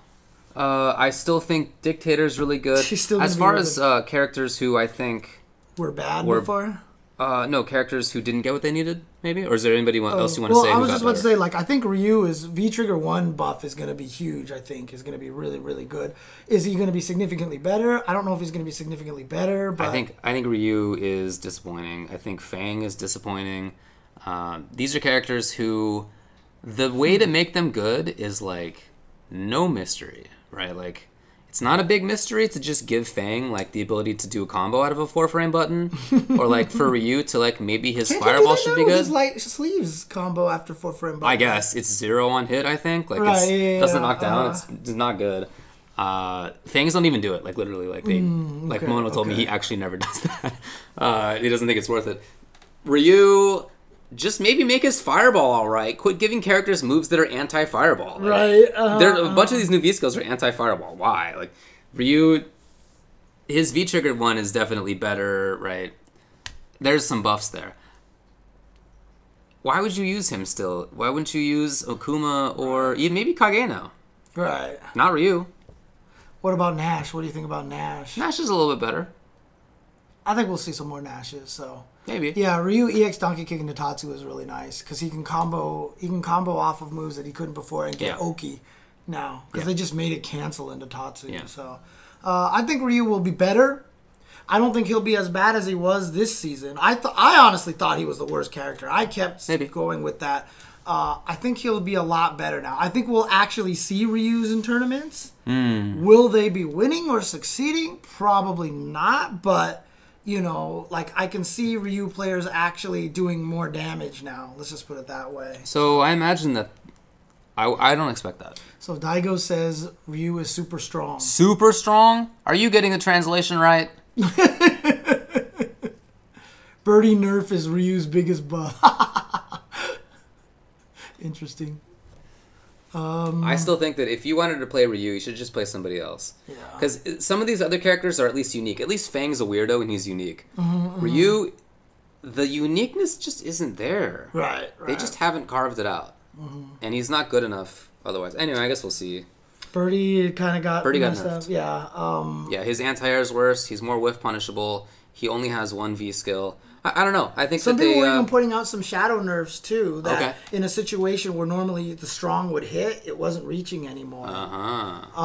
Cammy, she's like the same. I don't think that they really like. They just gave her like these weird new combo routes and stuff like that. I don't think they fundamentally did anything to her that'll make her significantly better. I don't think she was really all that bad. In fact, the biggest buff she probably got was being 925, 925 now. Right. Instead of 900, 900, right? So... Little buff. I'm surprised they didn't just make her 950, 950. Right, yeah, the characters got a little bit more than she did. We did briefly mention Akuma in that he got nerfed. We weren't super specific. His buttons can be whiff punished a little bit better. He no longer has 3 buttons into red fireball, so crouching strong, standing strong, red fireball was a block string. Well, frame traps anyway. And now that doesn't work unless you microstep at some point. Yeah, and so it's interesting. A little bit worse on that. V-skill 2 seems kind of useless. Yeah. However, some people were pointing out how terrifying he might be if he could actually get 2 V triggers in one round. You know, because his V triggers are it might make his V trigger 2 a lot stronger. Right. Now. I think that's the question. When we were at Capcom Cup, Problem X came up to me after we had tested out some of the stuff, and he was like, "Hey, have you seen Akuma V Skill 2?" And I was like, "Yeah, we just tested it." And he was like, "It's amazing." And I was like, "Really?" And he was like, "Yeah, you can. It knocks down." And then I was like, "Uh-huh." And then he was like, "And you can charge it for V meter." And I was like, "Okay, what does that get you?" And he was like, he just like thought about it. No, because I was like, "You're giving up the parry? Are you sure, dude?" Like, because the thing is, when we tested it, if you get crush counter in the corner with crouching fears, you can do like back heavy punch into bam, and it hits him out of the air. You can red fireball him a little bit. That builds like 60% of a bar, so you could build bar really fast with that. But again, is that enough to justify the loss of that parry kick, and the parry punch, which is amazing. Combo stuff, parries, there's just a lot of utility in that V skill one. Who else to discuss? So we talked about these. Ken seems better to me. Yeah. I mean, the buffs that he got were nice. He could have used some more still. I feel like there's still things that are missing from him. And by the way, it turns out it's not true that EX dive kick is plus. Oh, really? At the Capcom Cup after party, the whole place was talking about how his dive kick is now plus. And we just got it. Somebody must have just thought it was like that. Right. And then spread the rumor, and then suddenly everybody believed it. So when I found out that it didn't change it, I was so disappointed. But, right. Or maybe not disappointed. What do you think of Jury now? She didn't really get anything significant. I don't even remember. I hadn't read hers yet. I went over it today. I guess it didn't stick enough out in my mind. What happened to her? God says that Chris T actually thinks Ken is strong now. Yeah, I saw him say that. I saw him say that. Yeah, so Jury, I think mostly got quality of life stuff. Wow, okay. So the V skill 2 actually helped really well, huh? Interesting. Yeah, it seems good. Anyway, Jury, quality of life type stuff. Things work better now is what it seems like to me. She has a little bit more range on stuff. They work a little bit stronger. That she has a lot of new optimized combos. Yeah, that's on. I mean, to be honest with you, I'll tell you the reason why I didn't read all the changes yet, because they came out really late on Sunday night. Okay. Right? I was doing all the V trigger stuff, all the V skill stuff. I should have went to sleep. Okay. Instead, I was up till 5 a.m. Okay. Testing V skill stuff. I mean, I was doing this. I just wanted to see what plus and minus everything was, right? And then I went to sleep, and I slept all of Monday. I basically woke up at 8 p.m. Oof. and then was like, okay, ate dinner, and then went back to sleep. Oof. Oh no, it was like me, Mike, and Corey messed with some stuff a little bit, and then I went back to sleep. But basically, I was because the thing is, we worked till midnight for that Street Fighter League thing, and then my call time was like 8:30 in the morning again, and I was like asleep in the back, and Logan kept taking pictures of me while I was asleep in the back and everything. Yeah. And so, dude, I was exhausted yesterday. All right. Well, no big deal, my man. You will get to him, I'm sure. Who else? Who have we not talked about? I think Geef's in a good spot. Fang, I think, could have used a little bit more. Alex could have used more. He... V-Skill 2 just didn't... It was what my hopes were being pinned on. Right, they weren't high hopes, but... That's what I was hoping for from him. His footsie's got a little bit better. He gets more damage out of forward fierce. It's not like that was the problem, right? Forward fierce into stuff already existed. Super good, so, yeah. But he gets even more now. I mean, they did give him a few quality of life changes, and it's interesting because I'm always scared of Alex. I don't think Alex is as bad as everybody says. He's a little underrated. But I just don't feel like he got what people were looking for, and you know, I don't feel like what he got is going to make him significant. I mean, the fact that he doesn't lose his hard hit when he gets hit now is kind of nice. It is nice. It is kind of nice. So yeah, it is nice. I still think he'll probably be in there on the mid side, the middle. I was going to say mid, but so many of the lower characters got buffed that I guess we'll see if he still remains mid. I mean, he'll be mid with the caveat that like nobody is low, you know what I mean, kind of thing. Yeah. Guile seems like he's good. Yeah. Again, I just want to emphasize that I don't think any of the none of the characters that I thought were like potential bottom 4, I feel like are bad. Like I feel like they all got buffed very nicely. None of them sucked. Not great, but like nicely enough. Guile, I think, got some help. His V-Skill 2 is the primary part. Like his V-Skill 2 is just really good. And maybe he'll keep using V-Skill 1 in some matchups for zoning. I don't really know that he even will. I feel like V-Skill 2 is just really, really strong. Ibuki got a little bit worse, but she got worse in ways that I feel like shouldn't matter that much. Like V-Trigger 2 activation is now punishable. Right, yeah. But it was already -2, and so the top level players were already trying to just hit confirm it and not throw it on a block. So just do that. Just now make sure that you hit confirm You just can't fish with it anymore. You can't wish punish or hopesees with it anymore, kind of thing. At range, it's fine. Right. Yeah, punishable. Of course. Yeah. If you're point blank, So I she feel got like some V-Trigger 1 stuff back now. So some people are saying that they might go back to V-Trigger 1. Some of the juggles work again that she used to be able to do. So Boxer, I would say a little stronger. He has a V-Skill 2 now that helps him in some of his bad matchups, so that's really nice for him. And his V-Trigger 2 got some buffs in terms of how he can combo into it, in terms of how he can activate. New activation points. That's nice for him. We talked about Jury. Yeah, Urien. It's going to be the same. Mostly the same. Yeah, Kuma's going to be a little weaker. A little nerfed, but he'll be fine. Good. He'll be fine. For sure. Yeah. Colleen, her big normals, Fierce and Background House, are a little bit more whiff punishable. Yeah, but that command throw. But that's fine.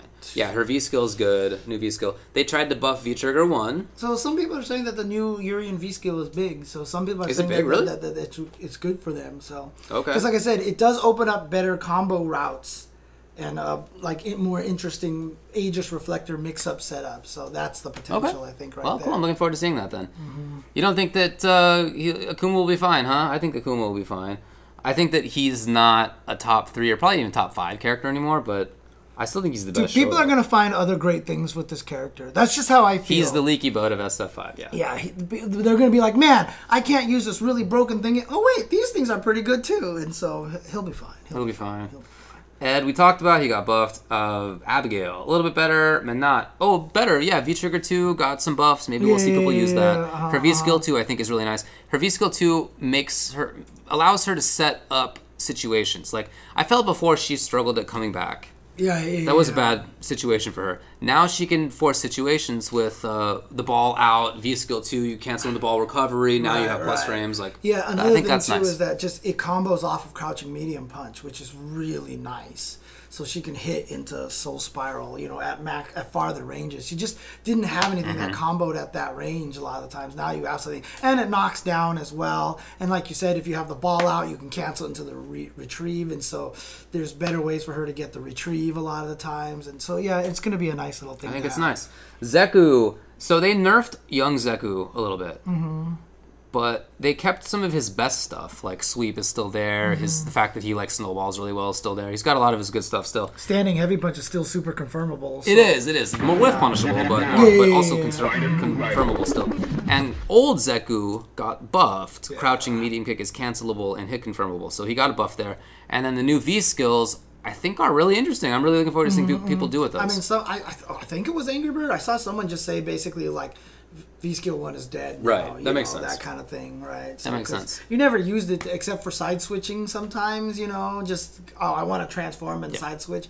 But it's like, now I have this thing that I can use for setups, and I have a projectile and stuff like that. Totally. Yeah, I think he's looking good. I agree with you, pro visual fight as well. The artwork for a lot of the new V triggers. I'm even talking about the in-game animations. A lot of the new V skills. Okay, I don't mean the V triggers. He said V triggers. I'm talking about V skills. But they actually gave a lot of characters those cool like little flourishes afterwards and stuff like that. I think that's really cool. So. Like it's really cute to watch Abigail call his tire in. Dude, so cute, dude. He treats the tire like a pet. It's so funny, dude. What a funny. All right. Yeah. Sakura, better. Overall better. Better. Blanca, I actually haven't looked into Blanca yet. Yeah, like they've improved his like hop and other things like that. So I think he's gonna be overall better.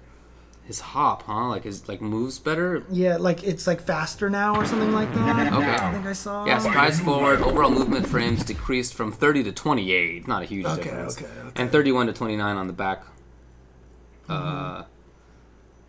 Increased movement speed on rolling attack. All right, so we're seeing some movement buffs. Yeah. I already thought he was good. I thought he was underrated too. It's so funny too because like Abigail when he was first announced at EVO was like the worst thing ever, and then he turned out to be like one of the most hilarious characters. Like it's so funny how much it's turned around on how I felt about him from the reveal to now. Totally. Falk, definitely better. Definitely a good character. In fact, some of the Sims were saying they're going to go Falk instead. Yeah. Cody, I think, is going to be really Cody scary seems good, now. yeah. I think he's going to be really scary now.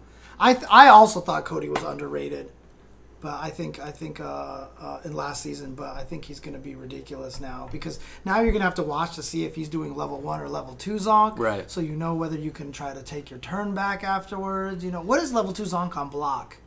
I don't know. Is it plus now? I can't remember. I can look that up very shortly here. Okay, yeah, don't worry about it. It's okay. I'll look it up later. I'm curious. Zonk, level 2. Oh, I have to go to the frame data. Okay, I see. But I think so, right? Anyway, then G, still top tier. Yeah, clearly. Still one of the best. Sagat, maybe not enough buffs. That might be true. Yeah. But I actually think that V-Skill 2 is a pretty decent buff because it's going to give him better ways to get in on people, give him a little better offense. Does it seem like it's something you can set up easily? I mean, there was a lot of times you could set up Angry Scar. I think it's the same amount of frames for it. So if you get that activated, then there's going to be a lot more ranges where you're going to be able to hit with knee to be plus on block. So I actually think that's nice. Well, actually, Zonk Knuckle is -2 also at level 2. I thought. Oh, really? Oh, okay. But okay. if that's it's good. EX, level 2 is +5, whereas level 1 is +3. Oh, and High Fight even brings up the fact that if you use the knee thing, if you knee people, then you build meter. You build more V meter that way. And some of the, I saw Automatic being really happy about some of the damage buffs for combos that he could do with like the V-Trigger 1 and stuff. Oh yeah, V-Trigger 1 got buffed, that's right. Yeah, he did something, he like pops them higher so you can get better juggles afterwards. So he like did something into V-Trigger 1, into uppercut, into super. And it Can't was you like do 2 V-Trigger 1s now? Something like that. So. I mean, you've always been able to with the right setup, but I don't know like what it works now. Yeah, I'm not sure. I haven't checked out Sagat yet. Kage I looked into. He seems better. We talked about him a little bit, right? I think he's better. What's interesting is that he's definitely the Shoto that is about getting the damage and knockdown. So they enhanced that part of him, which is pretty reasonable. Right. Sagat V-Trigger 1 is +10 on block now. Sweet. I haven't looked into Poison yet. Do you know what's happened with her? I haven't looked at a lot. Like I said, I haven't gotten through half the characters. I know her V-Skill 2 is nice because she can get out of corners and stuff like that now if she gets you knocked down. And some people are saying about that. So her roundhouse and medium kick start up 1 frame faster each. Yeah, we talked about that High Fight. The target combo for Kage standing you up is huge. Wow. EX Avant line, which I believe is the Whippity Whip, is from -16 on block to -2. Yeah, they took away the last swing. Remember how she went pow like that? Now she goes. So only on hit now. Does she do that? Yeah, only on hit. Yeah, only on hit it does that thing. Yeah, nice. Yeah. Okay, that's cool. She already had EX heart rate. Her super is now almost full screen. Expanded the forward hurt box on super. Yeah, sure enough. Jesus. Okay. Oh yeah, EX Love Me Tender is now an overhead, right? Isn't it? No. I don't think. Yeah, it is. Yeah. They changed it to an overhead it's now. An overhead now, yeah. Oh dang. Okay. So she got buffed then. She got some buffs. That probably shouldn't work because if you see it flashing yellow, you should probably just stand up. Right. It's just It'll work gonna be sometimes. one of those things. Yeah, you'll catch Sometimes. some people off guard. Yeah, right. but it's -4 as a result. Yeah. Yeah. They made all the overheads punishable. The regular overheads more punishable. That was a universal nerf too. They're all -7. Yeah, they're now -7. I guess that's it. We went through basically everybody. I think. Yeah, I think so. Okay. Yeah. So check it out. It's out now. Season 5 of SF5. Yeah. Look, overall, I'm excited because I feel like they've added a lot more chaos in the game. Yep. Dacid Bro tweeted out something. He was like, "What the heck is happening with this game?" And my response to him is, "What should have happened since season 1?" Probably so. You know, and the crazy thing is, what we saw in the beta, it felt like they were trying to go that route. And then they kind of like chickened out and like they took away a lot of the crazy stuff and then made it very straightforward in season 1. But I feel like in that time, all the things that they did that we loved about like Lucia, Honda, and Poison, you know, like all this cool, they just kind of went back and added a lot of that stuff to these characters by giving them crazy new things, you know. And I just think, Gil. I haven't had a chance to mess with Gil yet. I haven't played him yet either. I messed with him a little bit with Olaf a little bit. He seems interesting, but what everybody's saying is that all the stuff that you saw in the trailers and the videos that make him look super broken are all during V-Trigger. Okay. And so that without V-Trigger, he's actually kind of meh.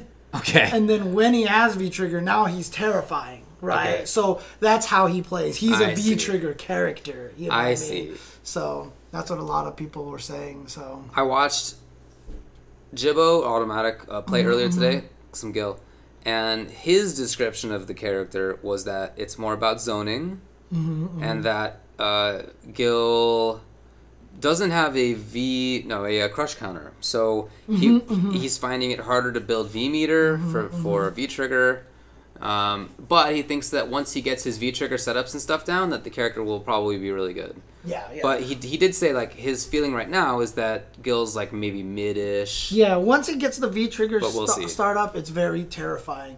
And even the retribution system is a little interesting because without V-Trigger, he has to spend EX bar to set you on fire or to freeze you, or he has to use V skill 1. I see. So V skill 1 hail will set you on whichever V-Trigger you pick, but unless you do EX Fireball or EX Lariat, you don't get them into fire or ice mode. Like regular Fireball, regular ice, regular Lariat doesn't do it. Gotcha. Right, so that's kind of the... So Retribution status, Gigolfi, basically, he can freeze you with 1 EX bar. Obviously, fire or ice, you can get you with the 1 EX bar. So if you put them into frozen or fire mode and then hit them with an opposite element. So like his overhead, for example, is an ice. So if I hit you with EX fire and then I hit you with the overhead elbow, it triggers retribution.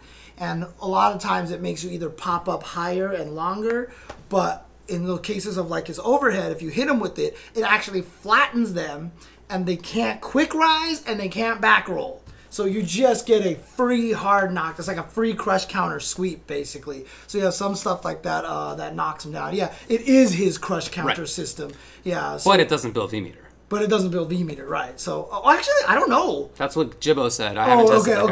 Okay. Yeah. But you know, for things like that, so like you can even do stuff so that if you freeze them and they're in the air, you can jump roundhouse them, which is like the fire, and then all of a sudden it pops them up higher because you'll see a every time like you trigger it, so you get like cool juggles off of it and stuff like that. So people are finding some really creative combos once you get the V triggers activated. But that's like where he's basically Gil. And then he's Gil, you know what I mean? When the V-Trigger's activated. So, okay, cool. Yeah. Well, looking forward to checking him out more. Yeah, I haven't had a chance to mess with him yet because, like I said, I've been sleeping all the past few days. So. And I've just been checking out every other character because that feels more important to me. Yeah. So I'll get to Gil. Probably tomorrow, I guess. All right. Well, I guess that's it for SF5. That was 8 hours, but there you go. shoot. All right. Well, what other results happened? Yeah. Let's talk about other results real quick. For sure. So there was the International Capital Sports Foundation or Federation. Some crap. How do you really feel, David? Foundation, indeed. They had ieSF a or no? world championship, Okay. for Tekken. Oh, okay. And Most people probably didn't even travel to that because they were so tired after TWT. Right? no, actually got really good representation. Oh, okay. So Rock's Knee won it with Steve, Geese, and Leroy. A lot of people are talking about how good Leroy is right now. For sure. A lot of people. Second was Yamasa Take with Kazumi and Steve from Japan. Then PBE Dojin from the Philippines got third. Fourth was Joplix from Finland. Fifth was Friesen from Poland. Fifth also was June from Thailand. Coldheart got fifth as well. This must have been single elim, I guess. From Serbia. Got fifth as well. Pakistan Then RB Anakin got fifth as well. Okay. Then rounding it out, you had Tunisia, Italy, New Zealand, Indonesia, Saudi Arabia, Switzerland, Taiwan, and Mexico all in 9th place. Having, I guess, just lost. Right. That's weird. Okay. This was the... Yeah, so there's some people saying that Leroy is broken. There's a lot of people out there who are saying he's not broken. Yeah. Basically, what it comes down to is Leroy is a character that seems to have everything, and all the stuff is like slightly better than the other people's. Like his orbital is safer on block, things like that. He has 3 wall bounce moves and everything. He's got an extra rage drive, with the stick and everything like that. Some people are saying that it's new character reaction. Right. It's new. You're just not used to him yet. The parry people are complaining about and stuff like that. So a lot of people are just saying that, look, he's new. Obviously, we're worried about it because we haven't seen it. Everything sounds really good. He's not that strong. I've seen both from good players. So it's still. I think it's still I think it's still undetermined yet. So he's just very, very good, basically. That was the International Esports Foundation's World Championships. Yeah, I actually really like that line, Chow Dizzle. People that play fighting games these days don't know what broken actually means. Yeah. And may they never. May we never go back to those days. Yeah, exactly. May they always be coddled. Yep. In addition... We don't need CVS1 Nakaruru ever again. Please, God. KVO Winter Battle occurred in Osaka, Japan. It had a Guilty Gear Xrd Rev 2 5v5, which was won by Zuru Tohame maybe. Winners: Nage, Faust, Nakamura Amelia, Lox, Jam, Kazuki Dizzy, and Ruki Dizzy. Okay. Blaze Blue Cross Tag Battle 3v3. Winner team was Hiroshi Kosei and number 24. Dang, Kojika got second. Samurai Showdown was won by GZL Koichi with Darly, Yoshitora, and Tam Tam. I know Koichi. Yeah. Cool. King of Fighters 14 was won by Sanwa M Dash with Benimaru, Shune, and Yori. Oh boy, she got removed.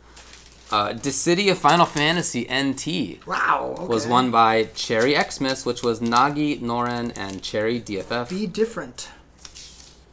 That was their slogan at one point in time, because it was Dissidia FFNT, so it was BDFFNT, Dissidia Final Fantasy NT. So I have that on. Okay, continue. Sorry, I didn't mean to distract you with that. So Asuka 120% Special Version 2. All right, let's just was won by move on. Miyazaki Des with Megumi. Blade Strangers by Masato 5123 with Solange. And then Marvel vs. Capcom Infinite. Whoa, okay. By STD with Dante Dormammu. Okay. All right. That's all I got for results. Okay. All I know about. What about some other game news? There was a bunch. So Rachel's out as DLC in DOA 6. Okay. In addition, there's a free new outfit for Hayate and Santa bikinis.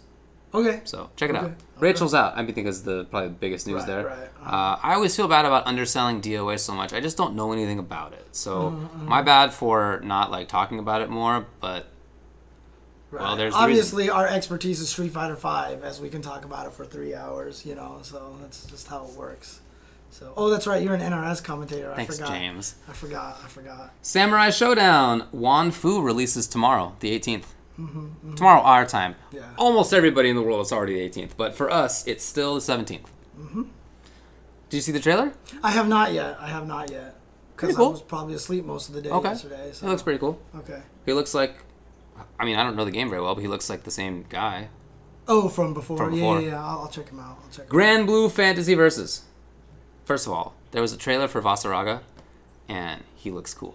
He's got hyper armor. He's a huge dude. Oh, that's not the wrestler, right? No, that's it's the giant knight. Yeah. That's right. Giant knight in armor. He looks sick. Yeah. Dude, the game. You saw that La Diva when the thing doesn't kill, they kick out, right? I did. That is really great. You were right. You're like, if one team was gonna do it, you're right. It was gonna be Arx's. You were right. It is really good. Dude, the wrestler is so cool. La Diva or La Diva. I don't know how to pronounce it. I guess, but. They put a bunch of matches out. And keep in mind, Ladiva is a she. Yes, correct. So there you go. So Mainer. It looked great. Like I've talked about this before. I felt like the game was probably good, but like I didn't like immediately grab me. Right. But the matches that I saw last week, I thought were actually really cool. They're actually really cool putting looking. some crazy stuff in that game. Oh yeah. Like the arrow chick, like is like zoning everywhere. And I saw a match between La Diva and I think it was Matera.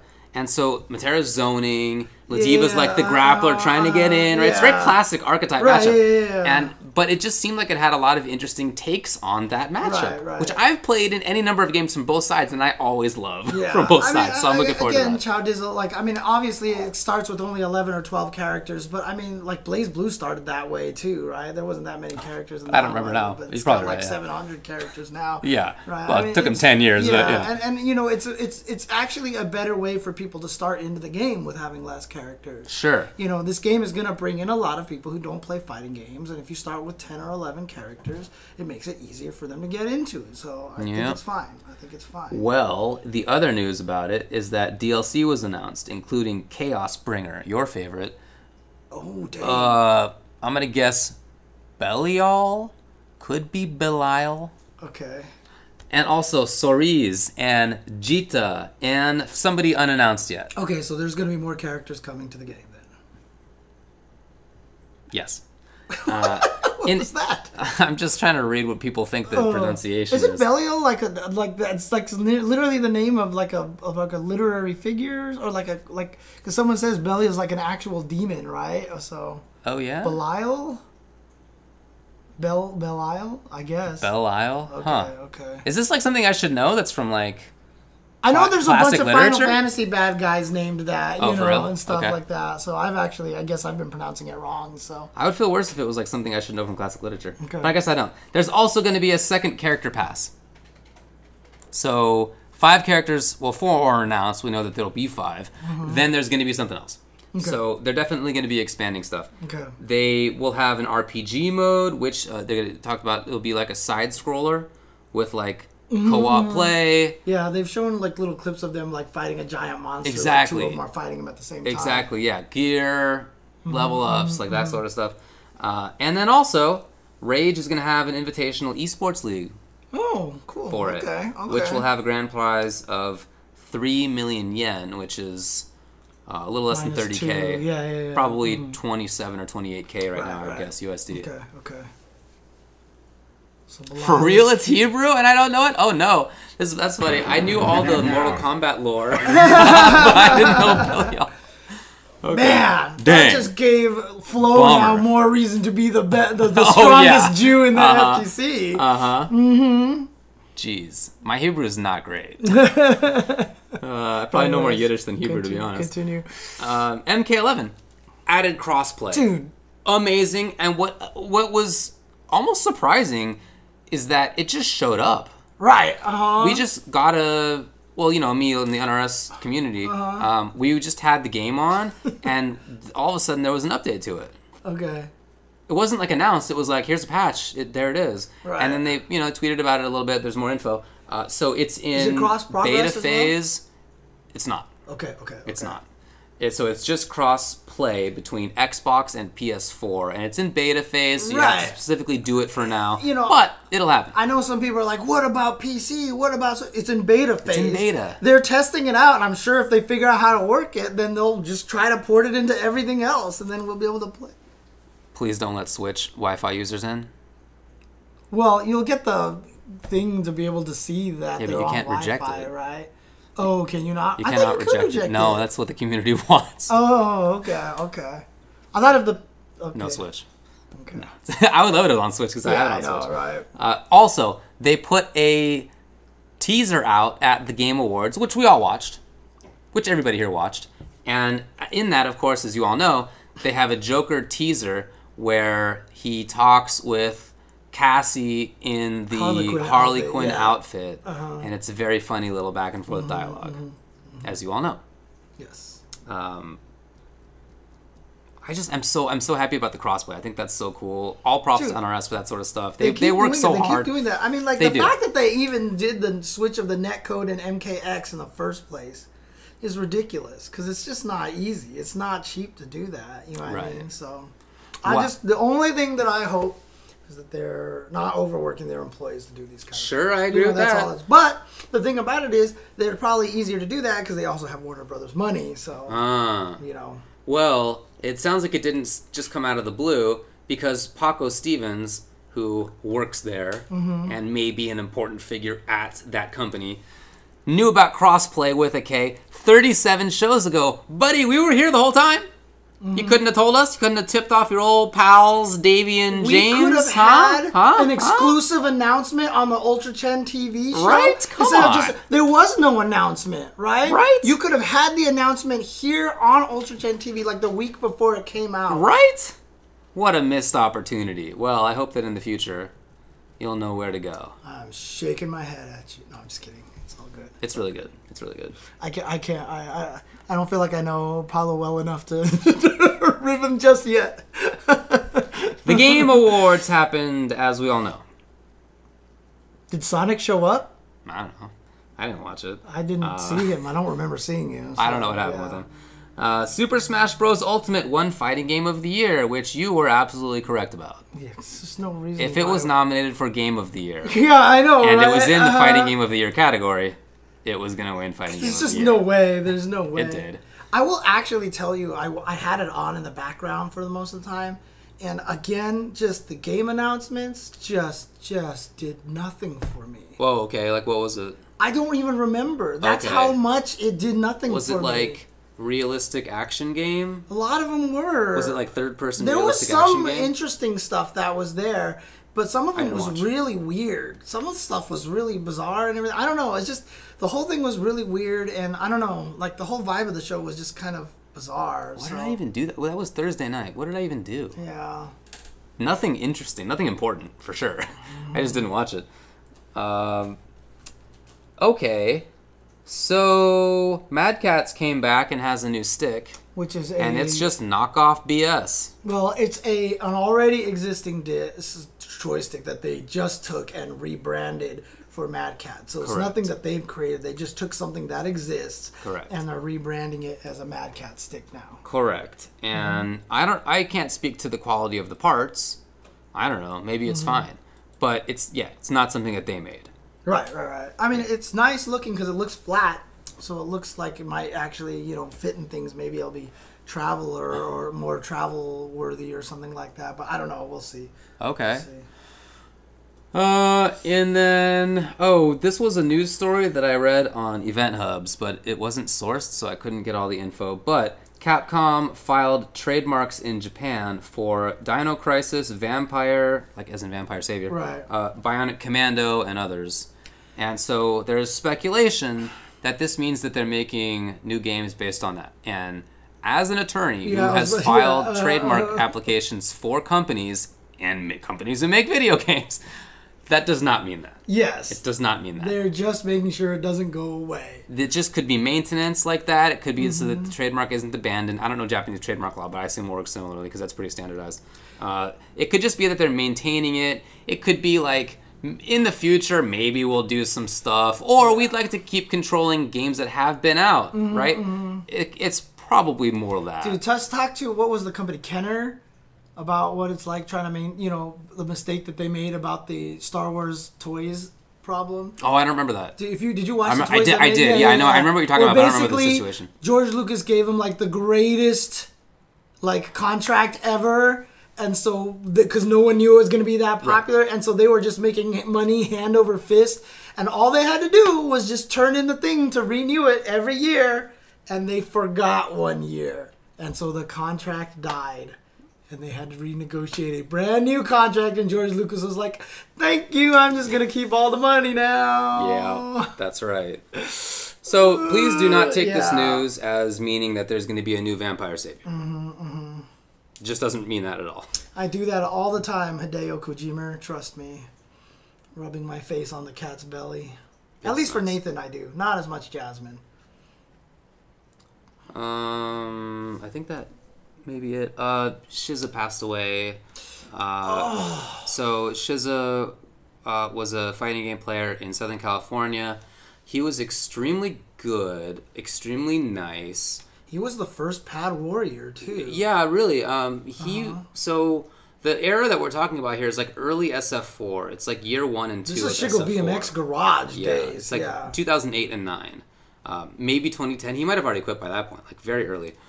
So Shizza was the best Chun. Shizza made top 8 at EVO, and I think his first year of playing fighting games, he just learned extremely fast. Yeah, at EVO. He learned extremely fast. He was a very nice guy. So after he won, I talked to him. And after he got top 8, he said, he was like, "Man, I don't think I can do better than this, so I'm just going to..." That's why he disappeared afterwards, because he was like, "I feel like I've done the best I can."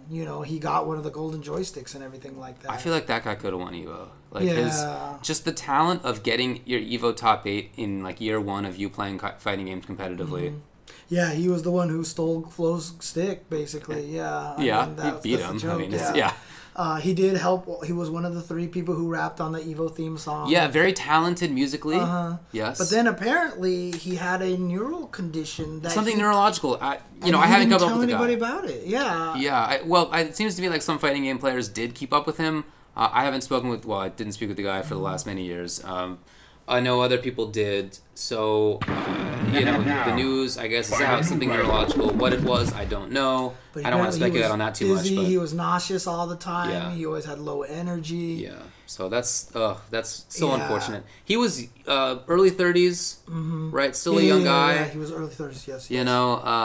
Just very bad news. Very sorry to hear it. I mean, I'll tell you, right after that news was announced, I've been doing pretty good about streaming recently, but as soon as that got announced, I couldn't stream. I just basically crawled into my bed and just kind of, because it's weird because we knew him. It is weird. It's weird. And he was such a good person too, and everything.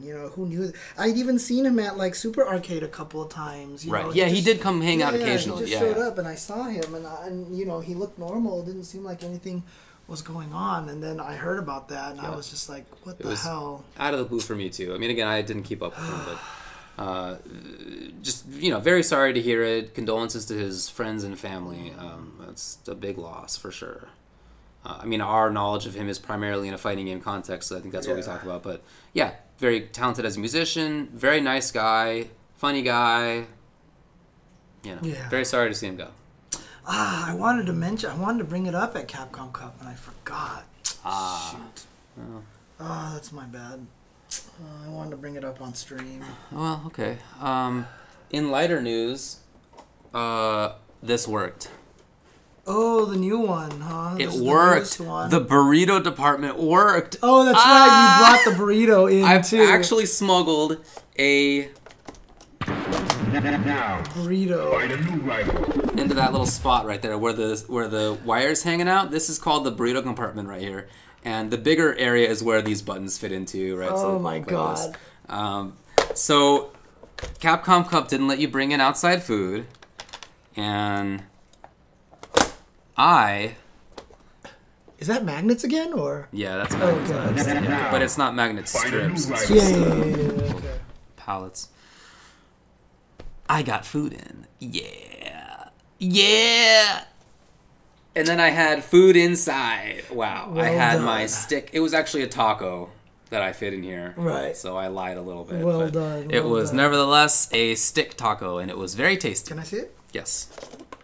Oh, this is cool. How do you separate it? Just like this. Yeah, Like like that. I'm so scared to. I'm scared. I'm so scared. I'm gonna break it. Boop. Oh, okay. Gotcha. Oh, so it's still magnets then. Okay. Okay. So the magnet's in the middle, yeah. right? So that's how it then locks in together like this, along with little Right. interlocking pieces. Yeah, I mean this works. So this is the one that is not the final build. Oh, okay. I just got the final build in the mail, Nice, and I nice. have not yet Okay, built it. okay. But this one I wasn't sure about because it's only 1/8 inch plastic, Right, and I right. thought that might have been too thin. But you know what? After I put everything together, It's actually pretty good. actually pretty solid. See it Yeah. again? You even put the hooks down here so you can play it with it hanging off of you and stuff. Correct. Nice. Okay. Do you have a retractable wire? Yes, I do.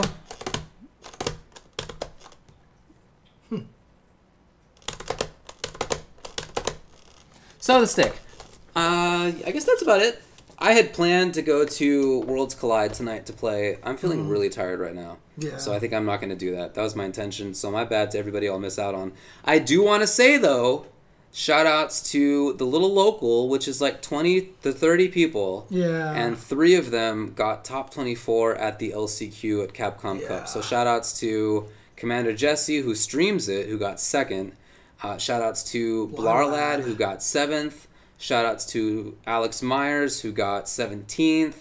And it's a strong little local, seriously. So I'm not going to go tonight, but I will definitely tweet it out. It's on Commander Jesse's channel, like I said. So please watch it because there's really a lot of good matches. There's Well, really that's a lot right. of Red talent. Bull Kumite this weekend. Yes, I was just going to bring that up. So as far as upcoming events, Red Bull Kumite is this weekend. That is taking place in Japan this time. Oh. It's going to be... I just got hit with some heartburn or something. Bummer. Ugh. It's going to be the 21st and 22nd. It'll start the 21st of December at 18 PST, it says. Okay, so 6 p.m. our time. I don't know why they have that in that. Okay. Anyway, Saturday is when it'll start. I wonder if they're actually going to stream their LCQ. Whew! Spicy. All right. There you go. What do you got from They're me, playing Toshi? on the new patch. They're playing on the new patch. Oh, yeah, for sure. Yeah. For sure. What's this linkety-link? What do we got here? Oh, yeah, right. So, did you all see the video that Esteban put out on Hold Back to Block about netcode? I never got a chance to see it. No. I really recommend the video. In addition, the community sort of crowdfunded this, and then Esteban said he'd do it. They translated it into Japanese. Oh, cool. Okay. So okay. the intention behind that is Right. basically to send it to developers and be Yeah. like, check it out. Huh? Come on. Right. Come on. That's the intention, and hopefully that works. Good luck to them. Good luck to them. Yeah, for sure. But I appreciate that, though. It is a really good video. I recommend watching it. Also, subscribe to Hold Back to Block. He does nice stuff over there. Mm-hmm. Alrighty. Are we good? Is your heart going to live? I think so. I just gotta drink some water right now. Yeah, Drink some I know the water, feeling. So, I don't know what happened. Also. Oh, yeah, there's a new Star Trek movie coming out. You mean Bird 'em. I have no idea what's going on, but we're gonna bird people now. So okay.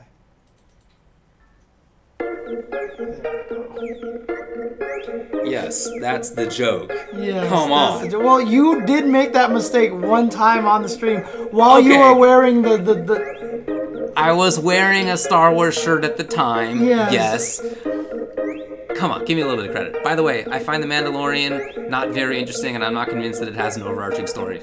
Man, I would have love to talk to you about that one. Too. Later. All right, see you guys later.